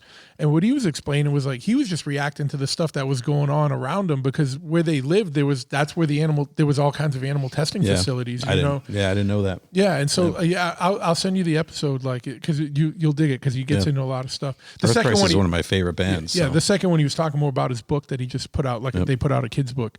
That there's like a whole crazy world that they've developed, like a whole story that they developed that's going to be a multi-book deal and stuff like that. But like on the first one, he talks about, like, you know, he's like, everyone gave us all this hardline stuff. He's like, oh man, we were just reacting to what was going on around us locally. You know what I mean? And we were in opposition to it, like, because it wasn't good and it wasn't cool. But I do, I remember those days, man. Like kids did take things far, and it wasn't the bands. It was just people that got into it, or whatever. And it was just, it was wild. It's like any culture, though. Like some people are going to just take things and go a little too far with it. You know what I mean? Yeah. Like they're just going to take a positive thing and make it negative by just being an asshole. You know what I mean? Yeah. It's like anything. You know what I mean? Absolutely. So it's just, to me, it was always a positive thing, and it was always something that like meant a lot to me because it was me. I wasn't straight edge. Straight edge was me. You know what I mean? It's basically how I felt about it. You know what I mean? It's just, I just happened to find a culture that fit exactly how I felt about things. You know what I mean? Yeah. So and even if it didn't fit how you felt about everything, the core tenets of it. Yeah. You know what I mean? Absolutely. Yeah. And that's how it is with a lot of stuff. Like there's so much punk and like hardcore and stuff that I listen to that I don't fully agree with, all the way. Oh, absolutely. You know what I mean? No, but it's you're like absolutely I can right. I love the music, or I love like half the words, you know what I mean? Or whatever. But it's like, I love Shelter. I'm not you're not a Hare Krishna. I'm not Hare Krishna. You know what I mean? Yeah, It's exactly. like Shelter's one of my favorites too. You know what I mean? Yeah. So. And it's funny because Cro-Mags are Hare Krishna. But absolutely. You would never know it. That's a whole different type of world view on Hare Krishna versus if you listen to Age of Quarrel and Shelter's records, it's a very different situation. Very right? different. Yeah. And Cro-Mags, like that record was a defining record for me. Like I'm like, all right, that's Cro-Mags, Age of Quarrel, Blitz, Voice of a Generation, and Corrosion and Conformity, Animosity. Those three things. And Negative Approach 7-inch. Those things were like changed my course of my life forever. You know what I mean? And I still love all those records. And those are all records you could play the whole way through. And but whatever. I get excited when I talk about these things still. No. That's all. Guy, you know what that's I mean? all good. You know what I mean? But one of my favorites of all time that gets me going all the time is Firestorm, Earth Crisis. You know what I mean? It's just. It hits, it hits me right in that spot. I remember where I was the first time I heard it. I remember the path I'd be taking, driving, listening to it constantly. You know what I mean? It just brings me back. You know what I mean? Now, because that was, I was already, it's not like I was a little. When I say a little older, I was like still young. Yeah, right. But that was like the generation, like the next generation after me. Yeah. And I was always I came in when it was still more fast and chaotic, and then some breakdowns and stuff. But like the first show, you were in the youth crew era. That was like right in your sweet spot, right? Yeah. And so like that stuff was like, I liked it, but it didn't hit me as hard because it was like more like, like chuggy and a lot of like it was more metal. It was more metal, and it took me a while. Like, and I appreciate it now way more than I did back then. But did you go to the Babyhead show where all the chaos ensued? Yes, I was there. That show? I was there. Yeah. Was that the Corinne show? Did the Corinne play that one also? I forget. They might have, because I think Corinne was on that one too. But I do remember that, and I remember the whole situation. And yes, I remember it all. Cool. Yeah, that was a good. That's why I was like, that's a pretty monumental show. There's a lot. Yeah. There was a show. So the Earth Crisis was a straight edge band, but also adamant vegan and pretty hardline band, and very pro animal rights and anti vivisection and things like that. And someone threw a dead rat on the stage, and it turned into a wild melee. And it was insane. It was an insane show. But for the most part, people inside didn't really know what was going on. For the most part, like. Yes, it was thrown on stage, but not a ton of people knew what it was. You know what I mean? As a matter of fact, I was in the front and didn't realize until after the fact what was going on. You know what I mean? Yeah. Then it got a little wild out back, and whatever. So it's just a funny situation. But not funny, but funny. Funny now. Funny with time. Interesting situation. Yeah. I missed that room. Babyhead was such a good room. The Rat in Boston was such a, no pun intended. The only thing I didn't like about the Babyhead was that pole right in the middle of the freaking stage. That thing sucked. And Corinne, Jesse came on the podcast. Yeah, and Jesse's a good dude, man. And he's slaying it with Kill Switch Engage, man. Like so stoked for him, man. Because that dude could have had another career in acting. You know what I mean? Like, 'cause he did that Farrelly Brothers Outside Providence movie, and he chose metal, man. He chose music. He's just a very talented dude with a positive attitude that I've always been we've been friends for a long time. So yeah. My one of my first bands that played Providence area, Sleeping Giant and Container, we played with Corinne back in the day, and I remember me and him just standing side stage at the time, just watching like remember the band Crisis from New York? Yeah, we were watching them and just being like, oh, you know what I mean? Like, yeah. You know, he's just a good down to earth dude. You know what I mean? Yeah, and he's real. He's a real one, and he's still like, loves and respects the music and the scene. And even though he's in like one of the biggest metal bands in the world, he's still like a hardcore kid. Yep. So and he's still genuine and just down to earth. It didn't go to his head like it would for a lot of people. Yeah. So I have a lot of respect for that. Yeah, me too. Love that kid. Yeah, man. And we had good scenes, and it was cool. It was cool having a Boston and a Providence scene, and where there was some cross pollination, but there was like kids in Providence, or that, what was always weird is that Newport had its own scene on top of that. And then you go to a show at the Blue Pelican, see Verbal Assault or something, there'd be motherfuckers that they wouldn't even go to a Providence show. I'm like, dude, it's 20 minutes away. Like, I know. They would just not leave. But the same happens in Brockton and Boston. There's kids, if you go to a Brockton show, there's dudes you'll see at a Brockton show that you will not see at a Boston show. And I'm like, it's only 15 minutes away. Like, why? Like, I was driving all over the place to go to shows. Once I could get my license, I was all over the place. I didn't give a shit. I'd drive to Northampton. Like, I was at the first Warped Tour in Northampton when I was young. I was like, I'm going to that. You know what I mean? It was great. I went to that. I went to the first X Games. I know that's a whole different thing. I was there when Tony Hawk jumped into the water. I was right there when he did it. You know? Yeah, that's cool. And then I was at the first. What was that? Lollapalooza. I didn't go to the first one of those. I remember, I think it was me and Jay and Jeremy Medeiros. I just remember like freaking out. We were all freaking out about the traffic and all the crazy, just being at a dead stop. Well, because that was at Great Woods, right? Yeah. Just being in dead stop traffic. That wasn't the one where everybody on the highway just out of their cars. That crazy. You know what I mean? Actually, the Lollapalooza I went to at Quonset State Airport was the same situation. Yeah. Like, I went to that one. That was like the BC Boys and like, who the hell, Smashing Pumpkins and stuff. Yeah. But it was like, I saw Smashing Pumpkins at Babyhead. Did you really? Yeah. Wow. That's cool. Me and Ryan used to just go there like every night, like to go do stuff, like, especially when I was around. And we saw Smashing Pumpkins there. I saw Cypress Hill there. Nice. I seen I saw Marilyn Manson there. Yeah. Which is big, Yeah. When I worked at SMU doing radio for a while, and they used to give tickets away all the time. Yeah.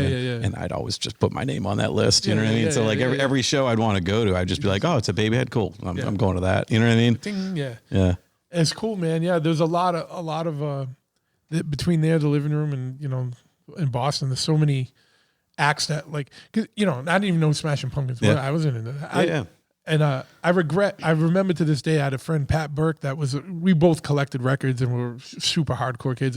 Me and him took the bus to New York when we were 16 or 15 and to go see Sheer Terror and the Nihilistics. Nice. But we did the whole, I'm sleeping at Pat's house. We took a bus to New York City to go see the show at CBGB's, and then like slept in the Port Authority that night to wait until the next morning to catch the first bus back, whatever.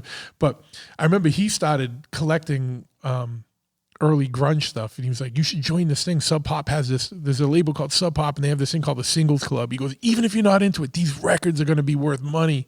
So, and I was like, no, I don't care, dude. I don't like it. You know what I mean? Some of them are, yeah. And he's got all those. I haven't talked to him in years, but like he had all those original Sub Pop singles, like in the rare color editions. Like Bleach was on Sub Pop, right? Yeah, I think so. Yeah. And like I said, I still don't know much about that whole genre. You know what I mean? But it was like, I just remember like we were laughing at Smashing Pumpkins because of Billy Corben's voice. Like we weren't ready for that. And it was like, who's this dude whining, dude? Well, I dug Smashing Pumpkins because they were in skate videos. Like see, I was out of skating by that point.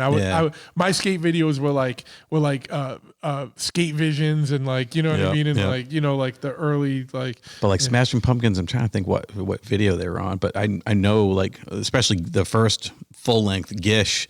Like they had a couple of songs on one of the skate videos I used to watch all the time. You know what I mean? I don't remember which one it was. Maybe an H Street one or something. public domain or something. No, it wasn't public domain. I don't know. But anyway, they were on there, you know. Yeah, I wonder if there's like an archive. There's got to be like online, like a place to go see all those old skate videos again. You can pull them up on YouTube, a lot of them, you know what I mean? Yeah. I actually have some of the VHS still, and I got some stuff on DVD, you know? Yeah. Like recently I just got the Powell set on DVD. Like the Animal Chin and all that stuff. Yeah. It's pretty cool, you know? I was showing them to my wife, and I was like, check this out. Did you go to yesteryear when the Bones Brigade? Yeah. Well, no, I didn't go to that. No. I wish. I had friends that were like in the show, you know what I mean? Like this kid, Sam Tyler from my town, was big skater at the time, you know what I mean? Yeah. And like him and another kid I went to high school with, they were like in the Standard Times, you know what I mean? Yeah. So. Yeah. No, I know. It was a good time. It was good. That was all that scene. Like I was like more of like a Alva, Dogtown, Solak dude, like the punk, like the grimy punk rock. The early surf skate more. Yeah, just the more grimy dudes, like not with like that wing feathered hair kind of stuff, more the punk rock. So not dudes. The Tony Hawk style. Yeah, just more the wild, like Bill Danforth style, or you know, skull skates and all that stuff. But yeah, man, Jay Adams and all that stuff. You know what I mean? The wild. Skate, like I said though, skating Fred Smith got me into hardcore and punk rock. You know, like even when I would do like in Drained, when I was playing with Drained, I would just go, like we'd roll into a town, like you know, up in Albany or something like that. I'd be like, we'd load in, I'd go skate. You know what I mean? Yeah. You know, like we played a bunch of skate parks. That was awesome because I just bang around in the park for a little while before we set up, and you know. So what made you go from like being a kid that got into hardcore to like actually wanting to make it and go like, you know, make music and you know, start a band and stuff like that? I started wanting to be in a band back when I was young and saw Motley Crue for the first time. I was like, I want to be that guy. I want to be a singer, you know? Yeah. So like those people seem larger than life to me, and I always wanted to do that. But then later on, it was just, I didn't know how to go about that. So I did start playing guitar, and so because I couldn't find a band because I was young. So so I ended up getting a guitar. So I played guitar for a while, and then I had like little bands with friends, and we'd be like, all right, you're gonna sing.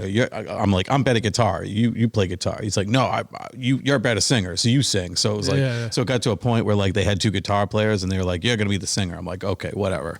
So I sang for like a little tribute band in a basement that never went anywhere. Yeah. And then I started. That's how you cut your teeth. No, it is, and it got me at least singing in front of them. You know what I mean? Yeah. So like it kind of broke the ice of me not being afraid to sing in front of people. You know? Yeah. So then I was hanging out with my friends in Westport that had like a alternative rock band for a while, and I'd pop on stage when their singer wasn't doing stuff, and I'd do a song with them, like Pearl Jam cover or something, you know? Yeah. And then I did like a funk metal band, like funk rock metal band, kind of like in the Chili Pepper Rain. And then eventually I got to Providence. I was playing in a metal band, like a metal industrial band called Sleeping Giant, when Mark Lopes left that band.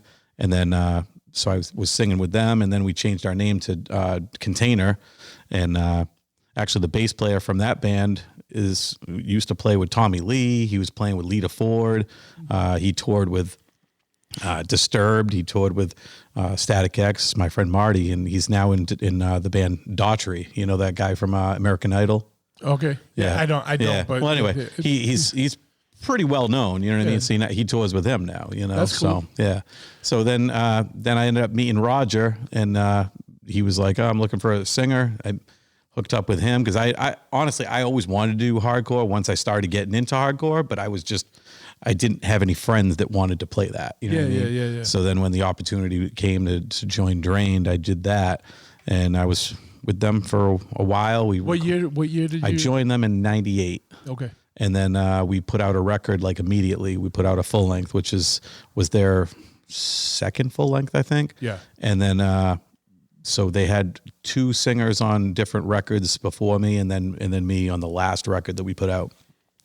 So we toured for that record, just up and down the East Coast, and then came back, did some more recording, did another tour down the East Coast, up and back, and And then a couple years later, like 4 years later, we're just losing members left and right. You know what I mean?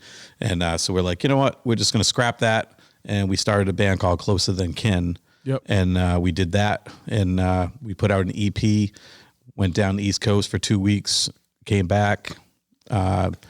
We all butted heads on that tour, and I left, and they got another guy, and they went on a little bit more of a run for like one more record. And then the singer for that band was leaving. So Raj is like, I got a slot playing at the Warped Tour in Brockton. You want to play with Drain? I'm like, sure. Yeah. So then we got Drain back together. You know what I mean? So that's how that's been going. And that was, like, I want to say 22 years ago when we got back together. Yeah. It's wild. Like how much, like I was just having this conversation with someone not too long ago, like, or maybe it was you. I think it was like, we were talking probably, about, like, you know, like how like hardcore has 40 something years of history now. Like, you know what I mean? So there's like, it's in classic rock domain, you know, like, you know, in the early days of it, you know what I mean? It's like wild. Like, cause if you think about like, right. So like I started listening to hardcore in 86 or 85. I mean, cause well, actually probably 84 is when I first started listening. The first show I went to was 85. Yep. And it was, you know, it'd been around for a few years before that, but all I had to do was catch up on a couple years. Yeah. You know? And I was pissed that I missed those years. Yeah. But imagine being a kid getting into it now, and you got 40 something years to catch up on. That's why I was like, you know, it's like weird because people are like, well, it's disconnect. Like these young kids don't respect or go to the older stuff, and I'm like, they can't keep track of everything, so they're gonna be more keeping track of like stuff that their friends are involved in. You know what I mean? Like, and that are kids of their age, you know what I mean? And that's why when bands that I never got to see come around, I try to go. Like, absolutely. Like, you know, like when Youth of Today came around recently, like I never got to see them. You know what I mean? I saw Shelter a bunch of times when Shelter was going, but I never got to see Youth of Today. I got to see Better Than 1,000. I didn't get to see Youth of Today. I wanted to see Youth of Today. Yeah. You know, so I finally got to go see him recently, and it was amazing. You know what I mean? Yeah. I mean, granted, it's not going to have that, you know, that gravitas that it did then, but, you know, it still was amazing to see it. You know, like anytime I see an older band that I know, you know, paved the way for other bands that I love and that I love also, you know what I mean? I try to make an effort to go, you know what I mean? Oh, absolutely, man. One of my all-time favorite shows was at Lupo's. It was Crippled Youth, which was Bold before they were Bold. Youth of Today at Agnostic Front. Wow. I thought it was 87. Yeah. Or no, that was either 87 or 88.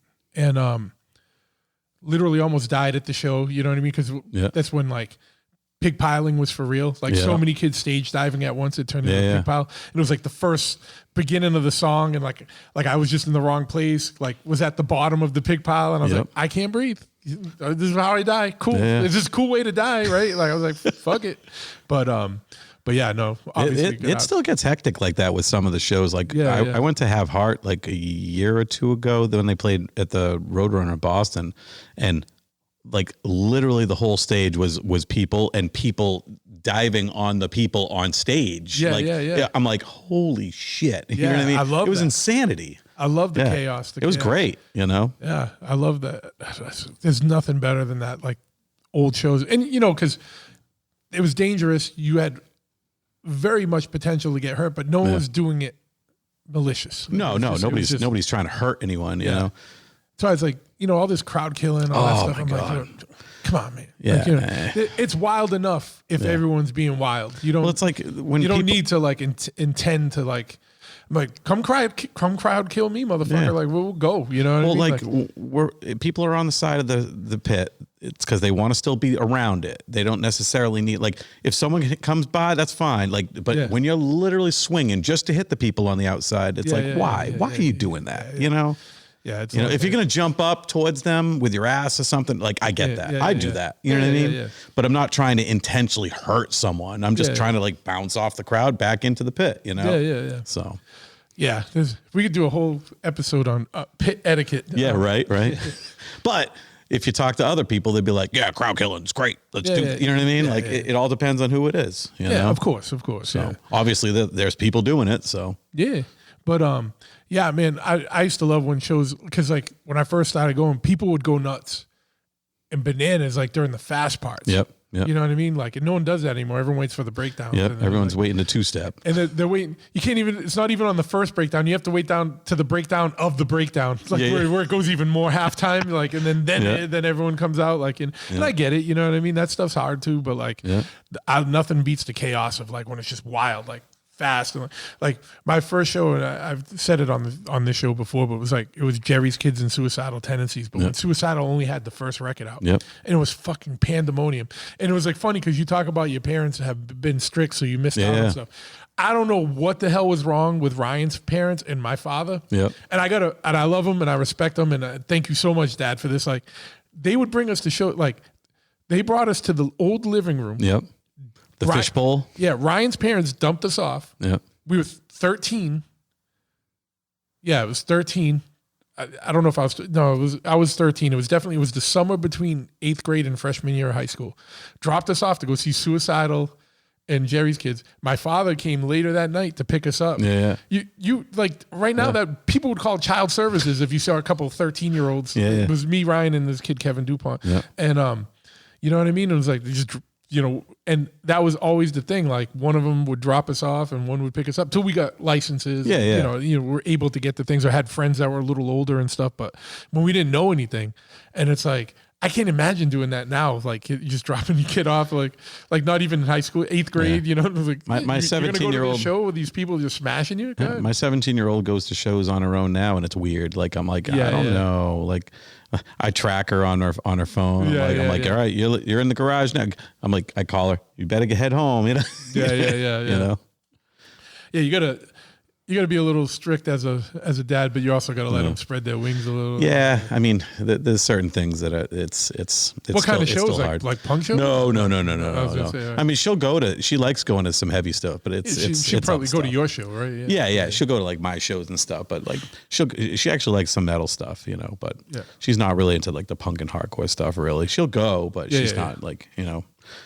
Yeah, it's not her thing, you know. What kind of shows are kids going to? That's well, she goes to, surprisingly, she goes to like country shows. She goes to like pop shows. You know, like she'll go to like the TD Garden or Roadrunner or something like that to go see like, you know, pop a country shows and stuff. And it's the country stuff. Forget it. Like I just can't get into that. You know, my wife loves it, and I'll go to shows with her, and you know, because she goes to everything I want her to go with me to, you know. And sometimes she loves it. Sometimes she is just going because I want to go. You know what I mean? So, you know, she does like hardcore. She likes punk rock stuff, but not everything, you know. Yeah, sure. So, But I'll go to country shows with her because, you know, that's what she likes, you know. You know, so I just try to, you know, smile and you know, make believe. You know, sometimes though you get surprised, and I'm not saying you have it. I'm just saying like sometimes like live music is just like, even if it's something that I don't like, if someone's like a really good musician or something, you always will appreciate it. Oh no, I absolutely, like sometimes we'll go to shows. Like there's one country artist that she loves, this guy Justin Moore, and I had never heard of him until she introduced me to him, and I don't like the music, but he puts on a good show. You know what I mean? Like they're talented musicians. He's a down to earth dude. Like she ended up winning some meet and greet thing with him the first time we went and saw him. So like I actually got to talk to the dude, and he was very chill, very, very, you know, very country, but very chill. You know what I mean? Yeah. And I was very impressed. You know what I mean? And then seeing them live, they put on a great show. They're very talented musicians, but it's just not for me. You know what I mean? It's just something I can appreciate it. The musicianship, but I just can't get into that style of stuff. You know, I just don't. It don't resonate with me. You know, so. Absolutely. There's a lot of things that I've been at where I'm like, not my thing, but I can appreciate the show. I can appreciate how they're playing, what they're playing. You know, like, you know, I'm not a huge Rolling Stones fan. I like them. But I brought my father to go see him at Gillette a few years ago. I wish I got to see them because I don't love them, but I like them. Yeah, you know and I was like, holy shit, this is fucking great. And I can't believe these dudes are that old. They play like 2 hours. Yeah. You know what I mean? Like, it's just wild. You know what I mean? No, it's fine. And literally, The funny thing is, I've been to a lot of heavy shows, from punk to hardcore to like extreme death metal, whatever. You know what I mean? All kinds of hip hop shows, all kinds of everything. The hardest show I've been at, where the sound was so dialed in and so hard, I'm not kidding, was the Beach Boys at the Zeiterion Theater. No way. It was Brian Wilson. They were doing the Pet Sounds album. Nice. And I don't know, like, this was like pro, right? Yeah. Like when the bass was hitting, it was hitting so hard, it was like my body was vibrating from it. And I was like, were you close to the stage? No, it's just, Zeiterion. Yeah. Like, I was like standing up, there's like the little wall. Yeah. Like I wasn't even down sitting. And I was just like, why is the hardest show I've ever been to like a fucking Beach Boys show? Yeah. Like Good Vibrations, I was like, this shit fucking hits. Yeah. Like it was like hitting like hard. It's all in how the mix is. You know what I mean? Yeah, like they had it dialed in.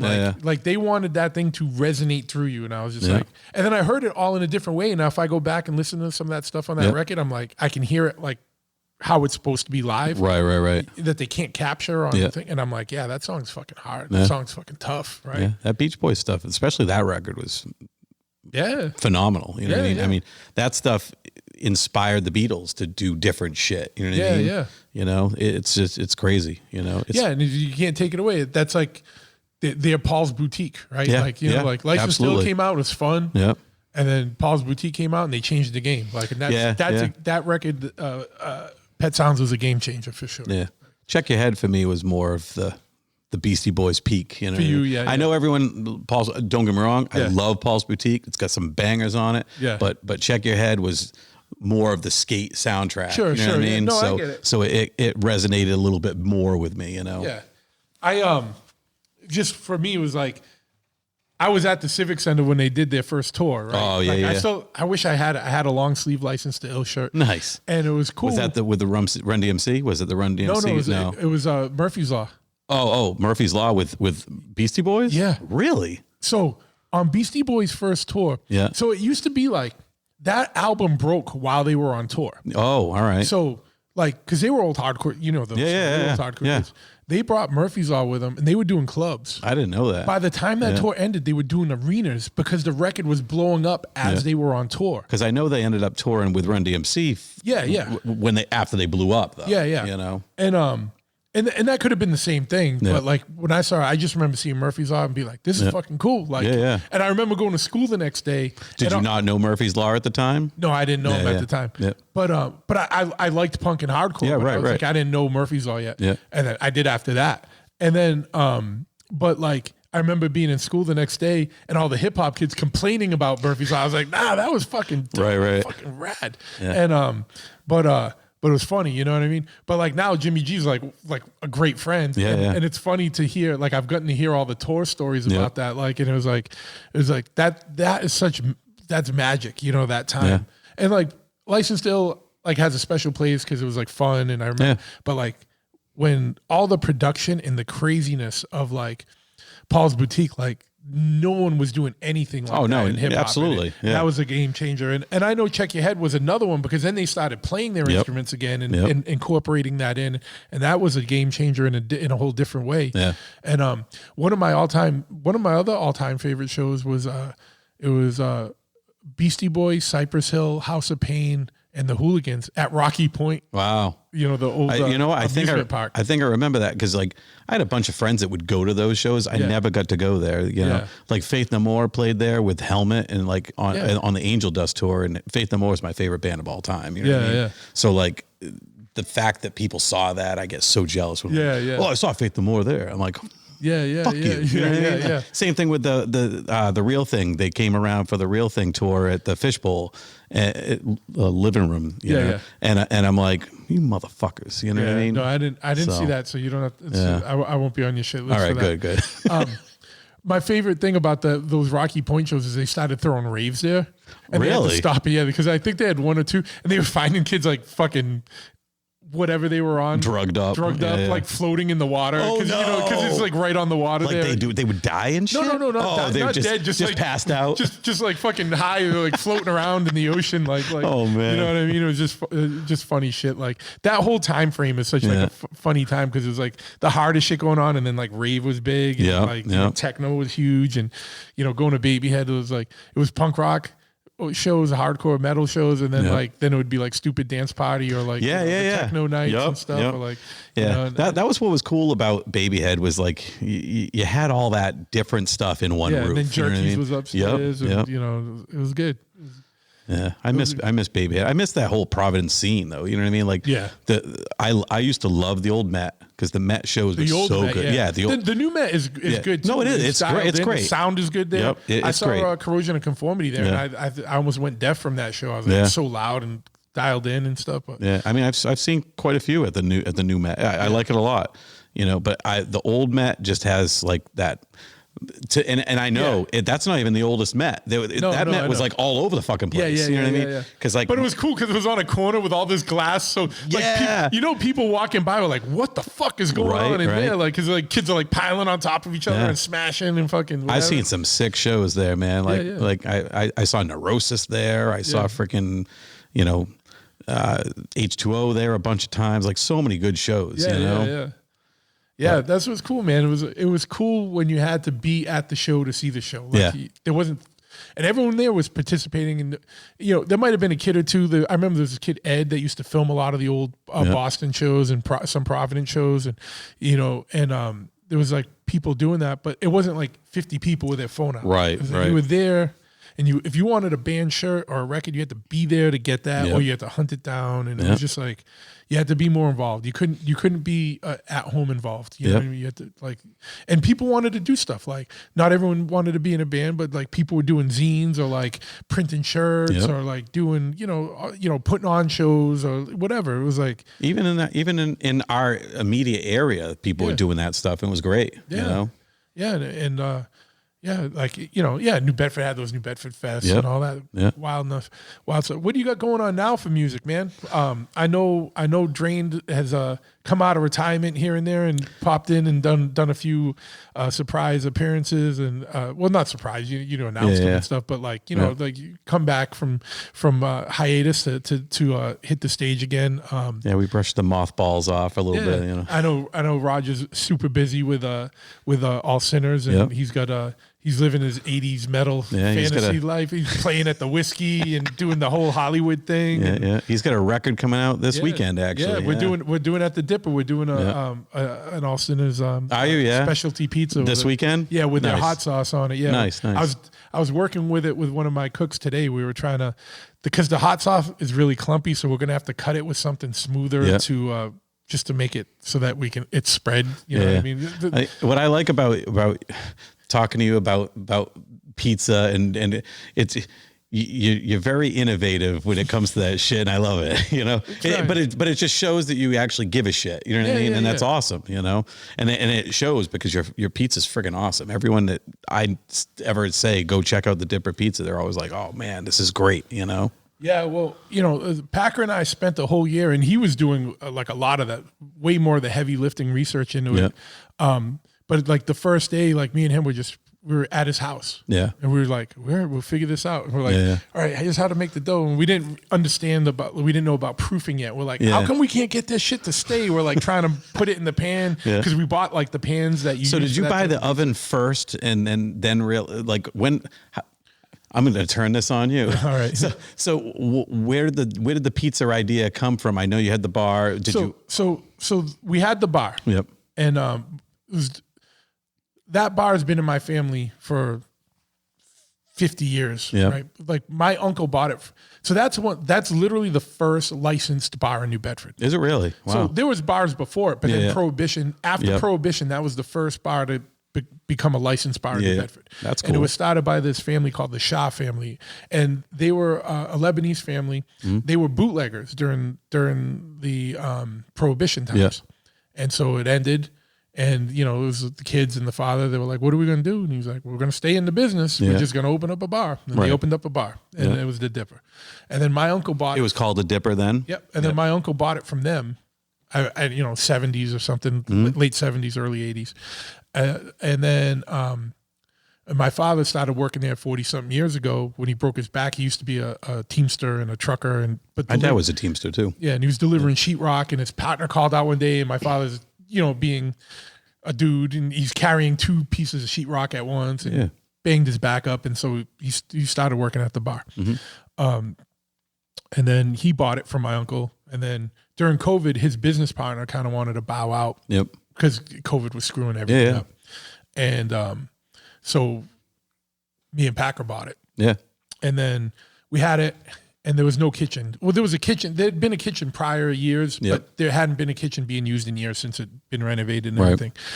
And it was like one of those things where it was like, we should do something. And I was like, nobody's doing bar pizza down here. Yeah. And it's a big thing. You know, I'm from here. I'm not from the South Shore. Yeah. Like, I learned about South Shore bar pizza from Dan and from Packer and stuff, like people that were super into it. And so we were like, we can do that, right? And so we started researching how to make it and stuff. And one night me and Packer were sitting at his house. We're trying to make it. We're like grating cheese and doing all this shit. We didn't know what the hell we were doing, you know.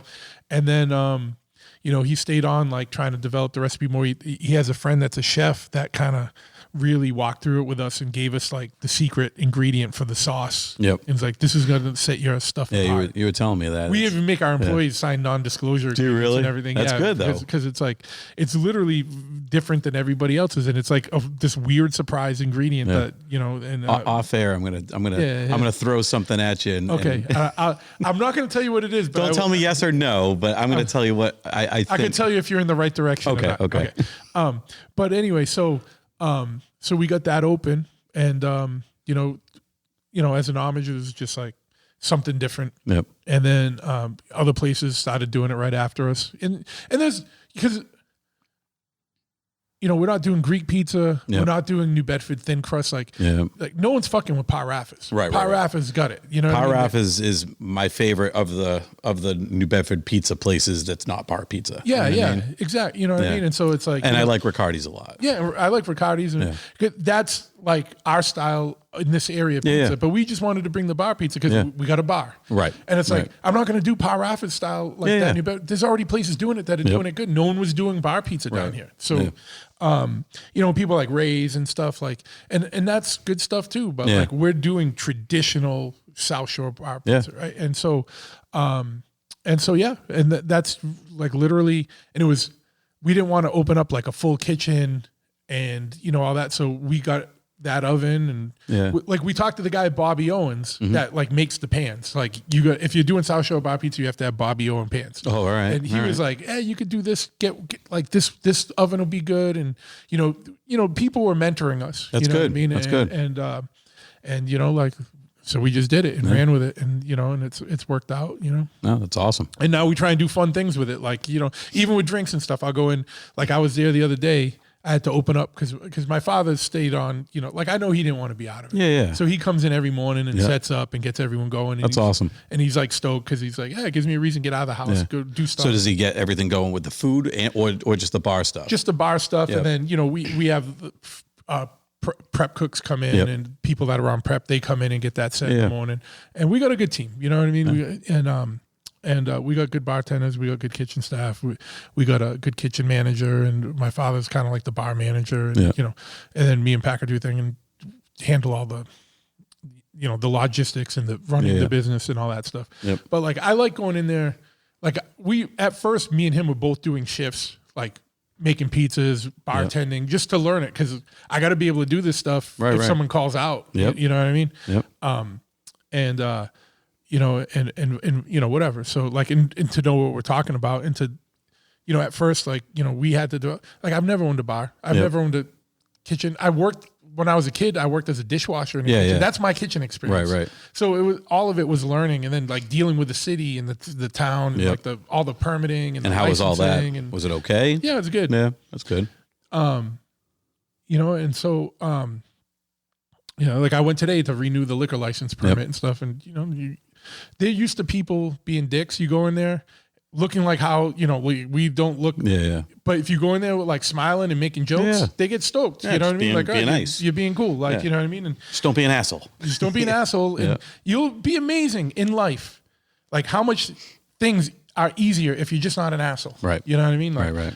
I can be a real asshole. Like I have no problem and I enjoy it and I relish it. I try not to do it, but like, you know, like, but you have to provoke me to be an asshole. Right. But it's like, all right, I find that it's like, I wait. Because from a young age, my father taught me, it's funny as hell. I remember this, it's clear as day. And I don't have a kid and I wish I had a kid to pass this on to sometime. I was getting on the bus for kindergarten. He goes, look, there's going to be all kinds of kids. There's going to be kids you don't know.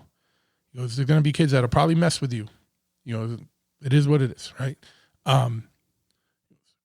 If they mess with you and you do not retaliate, I want you to stand up for yourself, because you're gonna, if someone puts hands on you, put your hands back. Yeah. And if you don't do it, when you come home, I'm gonna put hands on you. You know what I mean? Like, And so, you know, so I've always like laid back in the cut. And I'm like, okay, as long as I don't do it first, I always feel justified. I know that's not right, and so save me that. You know, I know people are gonna be like, oh, you're a dick, and I'm like, no, I'm not. But don't be a dick. Like, and just everything's a lot easier. You know what I mean? With my kids, I would always be like, someone messes with you, tell the teacher. Someone messes with you again, and because the teacher didn't do anything, then you have you have full reign to do whatever you need to do. 70s were a little different. 70s were a little different. But now, that's 2000s parent. I'm talking about 70s when I was elementary. But no. So anyway, that's like, did I answer your question about? You the did. bar? You did. Right. So I'll get back to your metal question. So we bought the bar. Then we bought the. You know, we did research and we worked on it for a whole year before we opened up the kitchen, because we wanted to come out and do it legit. And I'll tell you this, because it's funny, because you asked about it. We were like deathly afraid, because are you aware of the Facebook group South Shore Bar Pizza? Yes, I am. I think I'm in it. Yeah. There's like 70,000 people on it. It's like bigger than the town of Plymouth, right? Like, you know, there's more people in that than there is in the town of Plymouth, right? Right. And they're all massholes, and they are like cutthroat. Like savages, like towny fucking savages. Like you go on there and people will be like, "Oh, the Linwood, that stuff's garbage. It's inedible." And it's like, come on, it's not inedible. Like, you like Cape Cod better, but like people that like they're cutthroat. Like, I was like, we need to get this dialed in before we get on that page. Like, please, we don't want anyone to know. Like, we did our opening and. Day one, people were coming from all over the state because there's such a cult status on South Shore Bar Pizza that people were coming from the South Shore. Right. Like, we heard there's a new place, we're trying it, and it was our first night. And luckily, you know, like anything, we had kinks at first. Of course. We knew how to make good pizza. It was getting the staff trained and being consistent, you know, and like learning the business. Like, how much dough do we have to make? You know, how many pans do we need to have? Like, you know, like were you running out? Me and Paco were running to the store 3 times a day to get shit, because we didn't have accounts with like the big distributors yet, and we were just doing what we could. We were running to Restaurant Depot in Brockton, because the New Bedford one wasn't open yet. Before we had other distributors, and you know, grabbing cans of stewed tomatoes, and you know, all this stuff. You know what I mean? And it was just wild. It was just like, oh, Jesus Christ. And it's funny to look back on it now, but it was so stressful and but chaotic. But you know, when you're first learning something, it's kind of awesome too. Like, of course. You're in it, like, we got this going. It's crazy. But the first day, people were already on. It was already on South Shore Bar Pizza. I was like, oh, damn, and it was good. But then, you know, we had consistency issues with, especially with like one specific person who no longer works with us. And we, like, the first 2 days, like within the first week, our first kitchen manager quit. You know what I mean? That sucks. You know what I mean? Like they weren't ready to be a kitchen manager, but they sold themselves. And then when it was time to do kitchen manager stuff, they were like freaking out, like, oh, it's you know what I mean? And it's like, and so anyway, you know, we had, you know, learning stuff, you know what I mean? And so it's fun, and we don't, and now it's more dialed in, and now we can have more fun with it. So like we did, like Tim Weisberg, we did the spooky South Coast. It's doing good. We'll probably keep it on for a while. Like, we're going to do the one for Roger this weekend. And like, I like doing that. And even with drinks, I was like, oh, I've mixed like this peanut butter tequila in like 99 minutes. I was like, oh, it's a Velvet Elvis, because Elvis used to eat peanut butter banana sandwiches. Like, you know, I like doing shit like that. You know what I mean? Like, it's also cool seeing like when you guys have like, Jimmy G in the kitchen cooking pizzas and stuff. That's cool shit though. You know what I mean? Yeah, like, that's like a nod to where we come from. Like, and that's why that's awesome. You know what I mean? Like, it was so funny because when Lars from Rancid was cooking pizzas and people were freaking out, is he still there? Is he still there? I'm like, no, dude, this was 2 days ago. I was like, there's no way I'm going to let you savages come down and bother him while he's here. Like, it's my boy, you know what I mean? Like, but that's cool shit. Yeah, yeah. You know what I mean? But like I was saying, you got to be around because you never know who's going to be back there. And so we got other people who are going to be coming. We got other guest chefs coming in soon. So, but yeah, and that's the fun part to do. Like, you know what I mean? And that's the, like, whatever. That's just, we ain't making money yet. You know what I mean? So we got to have fun with it. Exactly. You know what I mean? Just like, have fun, you know? And if it isn't fun, why are you going to do it? You know what I mean? As long as you're staying afloat though. It's paying, it's a restaurant and bar industry. They're like, most of them, they're like, if you're already self-sustaining and growing and sustaining that growth, you're ahead of the curve. Like, and I'm not saying like I'm shooting low, but it's like we put in the initial investment and then the initial investment opened the kitchen and I haven't had to come out of pocket for anything. That's great. I ain't putting anything in my pocket, but and you're keeping your dad's business going, which is probably the most important thing for you. You know? Yeah. And it's like we got screwed for a whole year while they were building the train stuff across the street, and like they kept shutting our block down and whatever. And is that station helping at all? No, not really. Like that's going to be a long-term thing, I think. Like there's not an influx of people trying to move to New Bedford from Boston, right? Or move to New Bedford because they can take the train to Boston. You know what I mean? Like, not yet, at least. Not yet, but sooner or later, maybe. You know, but yeah, no. I mean, in the summer, there's been some times where people go to like a Red Sox game and come in and pregame at the bar and then walk over. You know what I mean? But by and large, it hasn't like done much. You know what I mean? Yeah. But, it is what it is. So but yeah, so. What were we talking about? Metal? My band On Your Deathbed. On Your Deathbed, yep. So I started On Your Deathbed with my buddy Creature from Drained, actually. Yep. He at the time we weren't doing anything musically because at that we were like in a hiatus with Drained, and he had hit me up. He's like, hey, you want to do some heavy stuff? I'm like, yeah, let's do that. So we got a couple of dudes from some of the other local bands together, and we started the band called On Your Deathbed. So we were playing pretty frequent, playing big shows, like all in the local area. You know what I mean? Like we played Metal Fest a couple of times at the Palladium. We played Rock and Shock a couple of times at the Palladium. We played all kinds of big shows like in the area. Like we used to play Fet Music Hall a lot. We never really got to play Boston, which was kind of weird. You know what I mean? We were mostly like Providence, Worcester area. You know what I mean? So, but we played some huge shows with some huge bands, which is amazing. Like that band from believe it or not, from 2013 to, about a year ago is when we kind of slowed down because our guitar player was quitting.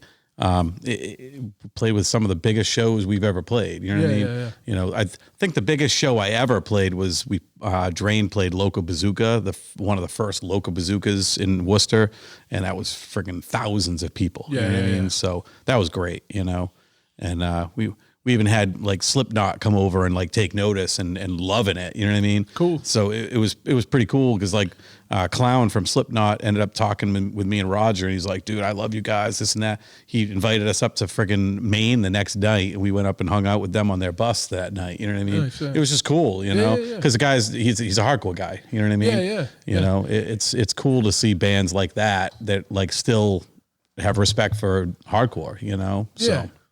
Yeah, I mean, I think it's very rare for someone that grew up in it the right way, like to turn their back, even though they might be doing something else. Yeah. You know what I mean? I mean, even when I'm doing the metal stuff, I'm still a hardcore kid at heart. You know what I mean? So like, I still want to do hardcore and I want to play hardcore, so I will be doing something with that. But for now, like we lost our guitar player, so we called it quits for On Your Deathbed as that band, but we're still going to move forward as a new project. So so it's going to be all the members except that one guitarist, and then I mean it's pretty much the same members with we actually brought back our old drummer, and our drummer moved to guitar, which is pretty amazing. You know what I mean? And it sounds wicked good. Like it's but it's metalcore, you know what I mean? Yeah. So it's it's going to be on the same kind of an idea, but just a different project. Like we haven't come up with a name yet because we're coming up with the songs first, then we'll figure out what we're going to call it, you know? So, well, me and Pete Benavides and Craig and Mario and stuff have that side project. Coming up with a name in 2025 that isn't already taken by some like little freaking weird band in Scandinavia or something like, like everything is taken.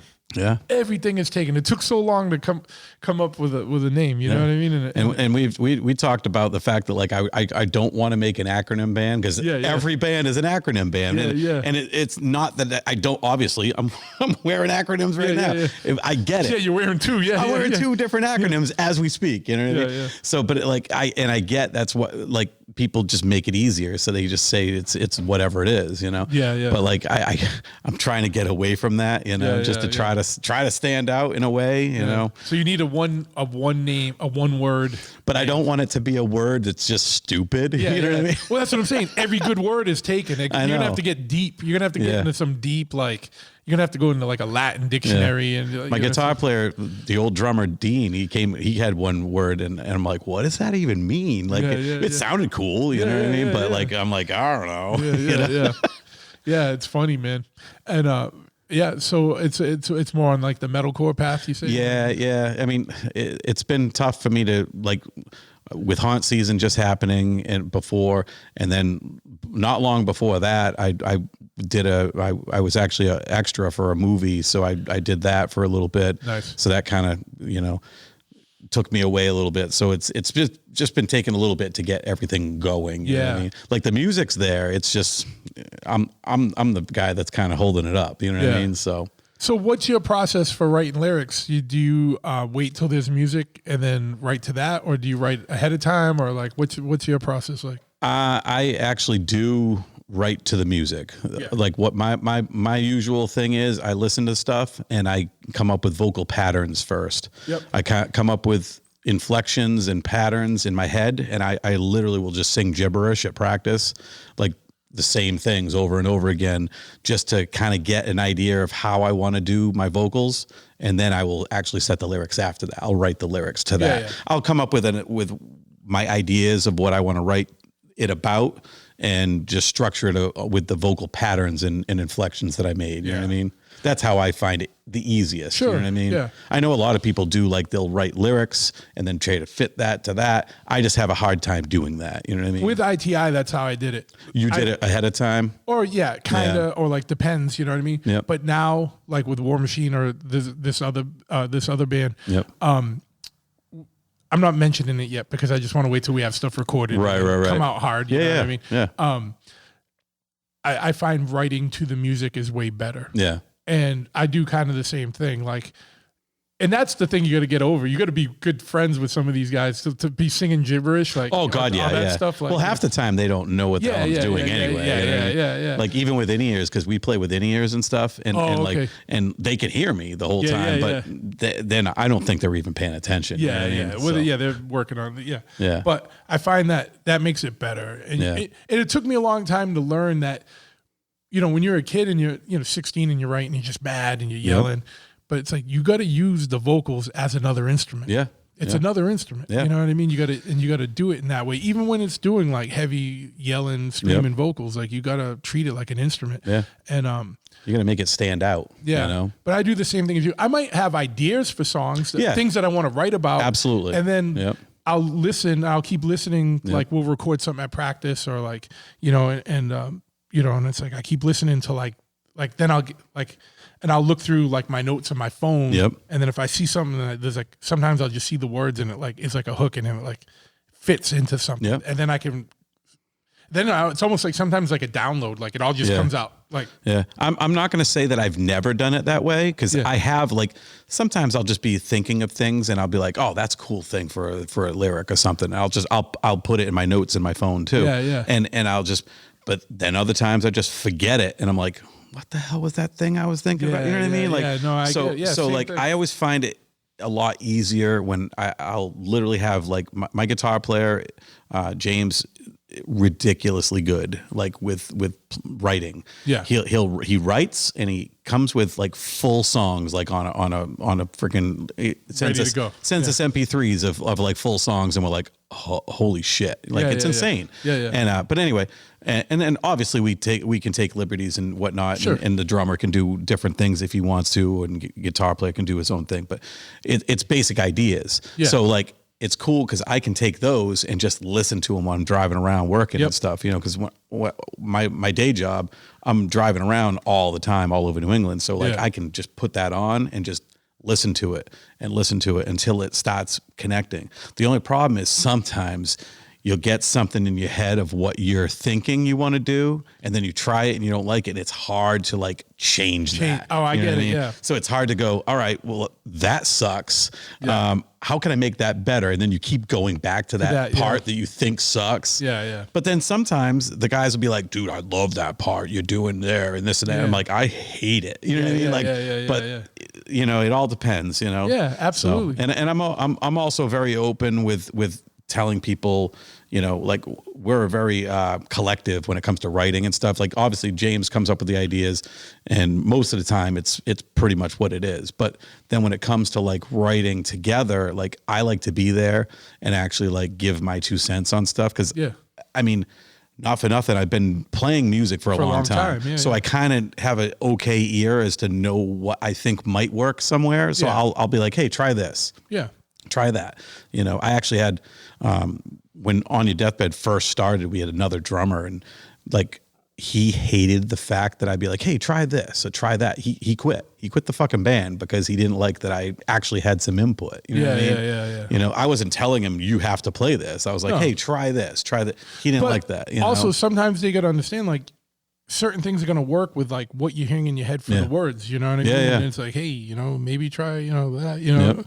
But yeah, I find that if I listen to it like you, like I'll listen to it a bunch, and then I can write way easier when it's stuck in my head. At the point where it's stuck in my head, then I can start, like, I don't know, subconsciously. You ever wake up and you have a bunch of lyrics, and then you gotta write them down, like you know, like get your phone and you're like squinting and it's 3 in the morning. Especially when I download, and especially when I have an idea in my head and it you know what I mean, like. So, you know, sometimes I'll just write about like a zombie thing, and I'll be like, it's almost like a movie playing in my head. I know every single part. You know what I mean? You know where it's going. So it's sometimes it's great how that works. You know? Yeah, it's wild. Yeah. It's weird because like everyone's like, oh, vocalist is the easiest. You don't got to carry nothing. You're gonna do nothing. It's like, yeah, but we can't practice. Like, what are you going to do? Drive around and yell? You know what I mean? Yell. That is actually what I do. I know. I've done it too. Like, especially before a show or something, like you got to get your throat warmed up, especially, you know, we're not crooning, you know what I mean? You gotta get that thing broken in. But it's tough, you know what I mean? It's like, but yeah, no, you're right. It's like the guitar players can sit there and just noodle all friggin' night if they want, you know. Drummers, if you get the calluses built up, you're ready to roll, right? Yeah. But yeah, singers, we kind of just gotta, you know, like you said, drive around in our car. It's not like we're just going to be belting. Hey, you know, tell my wife, I'll talk to you later. I'm just going to yell in the other room for a little bit. Let me go in my soundproof padded room and scream like a lunatic for 45 minutes. One time when I was trying out for a band, like it was in the interim of between bands, like Shai Halud was looking for a singer, and I was talking to Matt, and he sent me files. He's like, hey, check, put these files in. At the time, I'm like, what the fuck am I supposed to do with these? You know? Yeah. So I had GarageBand on my freaking Mac in my house. We didn't even have a computer stand. It was just like on our kitchen table. You know what I mean? Yeah. So I took a Rock Band microphone, I plugged it into that, and then I just literally just recorded to that and then sent it to him. And he was like, oh, wow, that sounds pretty good, but could you do any better? So I ended up having to go to the studio, but it's just like, but I did that like in my living room. You know what I mean? No, so, dude, that was like, I was using a little play mic in the living room of my house. Yeah. But it's like, it's not realistic. This is basically what it is, you know? Yeah. So. Yeah. Cool. So so with that band, you guys are just getting it back together? Yeah, we since haunt season's done, I'm able to stop practicing more. Yeah, I mean, it was like November 13th. You just wrapped it up like a couple weeks ago. Yeah. Yeah, and we practiced on Tuesday last week, and we're going to be practicing again this coming Tuesday this coming week. So it's going well. I mean, like I said, we got about 5 or 6 songs. Like, music is done, so I just got to put my vocals to it. We actually got a show offer in December, but unfortunately, we're not going to be ready for that. You know what I mean? Yeah. You know, it's crazy. Like, when I want stuff to happen, like, I'm not getting offers like I want, and then when I got nothing going on, I got an offer from a friend of mine to do like a photo shoot, and I'm not available, and and then like a friend of mine's like, hey, you want to play a show in December? I'm like, I would love to, but we're not ready yet. You know what I mean? So it's but hopefully that'll get people really kind of wanting it more, because we can't do it right yet, you know? So yeah. Well, because I would be like, we'll give everyone a link or something way to promote it. It's like, you don't got a name yet. We'll keep everyone updated. And when you do have something, let me know too. Even if you want to leak it, we can maybe test it. Let the Patreon subscribers of this. We won't put it out to the general, but we can let the Patreon subscribers get a sneak peek. I mean, if people want to follow me on social media, just follow me. I'll be posting about what's going on, you know. Well, if people want to do that, you got to tell them where to go. You can go to Instagram. xbob13x on Instagram. Just Bob Mendell on Facebook. I think that's pretty much it. Yeah. And I'll make sure that's in the show notes so that people, if someone's driving, they don't got to pull over and try and write it down. And you can follow Drained on Instagram as well. What's the Drained? The Drained is, I believe it's Drained Massachusetts Hardcore, MA Hardcore, I think, something like that. With underscores, I'll put it on there. I'm sure I follow it anyway. Yeah. And I'm sure Roger's listening right now anyway, and he'll be texting me. And he'll be like, Bob, you didn't talk about it enough. Yeah. or he'll be like, Bob, you talked about it too much. We're not playing anytime soon. Yeah. Is it? Well, I was going to say, I know you guys have popped up here and there. Is there anything on the table for Drained? No, not at the moment. I mean, we pretty much, we played my 50th birthday party in July, and because I wanted to play that, we ended up playing at Play Arcade. Cool. And that was a fun show. Shout out to Adam, man. Adam's awesome. I went to middle school with Adam. We've been friends for a long time, so I'm really stoked on his stuff, and you know, his hot dog shop is awesome. Bomb Dog. Yeah, I haven't been there yet. Yeah, it's great. I want to. I'm just not a big hot dog guy. Yeah. I am a big hot dog guy. Oh, okay. You know. Yeah. I know Roger's. Is that a Drain thing? Is it? Well, no. I know Roger's a huge hot dog Roger wanted to have did he tell you about his hot dog stand dream and all that? All the time. So we have like we have group texts, and all it is sending hot dog things to each other, like to like antagonize each other. Yeah. And every day he's sending me every week a hot dog card or something for sale. Yeah, because he wants to do it, man. I sent him the thing because like the Oscar Mayer Wiener truck is looking for drivers. I'm like, bro, retirement, man. No, John Sadusky sent that actually. And I was like, that's retirement for Roger. Yeah. Now, is the pizza that you have for him, is it got hot dogs on it? So we made a Purchase Street Records pizza last year. Yeah. Or earlier this year. It came out on Record Store Day. Yep. And it was hot dogs, onions, and spicy brown mustard. Yeah. Drizzle.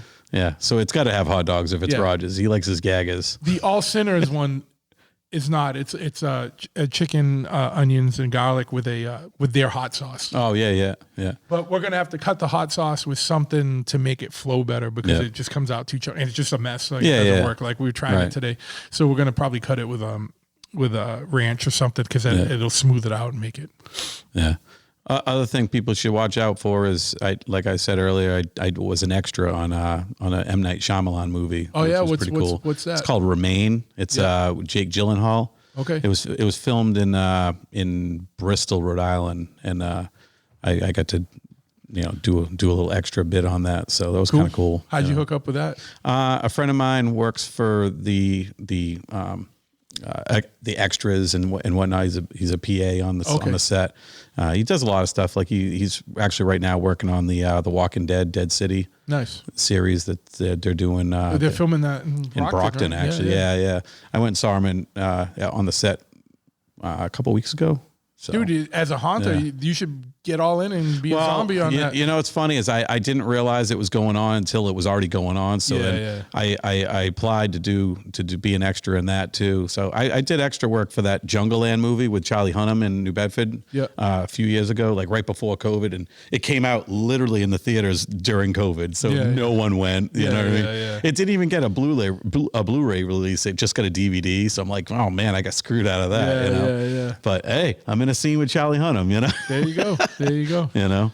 Yeah, man. And that's the thing. I feel like that's the thing. Like another thing with like hardcore kids is like there's always a hustle. Everyone hustles. You know what I mean? Yeah. You just gotta, well, I just try to get myself doing stuff. I get bored easy. So I'm like, I got to do shit. You know what I mean? You know, so I did some local movies too for some friends of mine and stuff. So, which is great. You know, there's a movie called Sins of the Devil coming out sometime this year. Actually, they're in post production, so I'm actually in that as one of the characters. So it's pretty cool. You know? Oh yeah, man. So you got some acting, you got some hardcore, some metal or metalcore. You got haunts. You got all kind of. Hey, whatever. It's like we were talking about earlier. Like I do too much. I should focus on one thing, but that's how I am, man. I'm all over the place too. I understand. I think that's ADHD or something. Yeah. Oh, well, thanks, man. We're a couple hours in here. Yeah. We could probably talk for another couple hours. Well, we'll save that for the next one. When you get the record ready, you know what I mean? We'll do it again. Nice. But yeah, man, straight edge. We hit everything. Yeah. All right. But thanks for coming on. Everyone give them a follow. The links will be in the show notes. And until next time, keep it locked. Yes. Thank you all for listening to this episode of the podcast. And you know what to do next. Smash that like button, leave a review, and share the show. And until the next time, which will be very soon, keep it locked.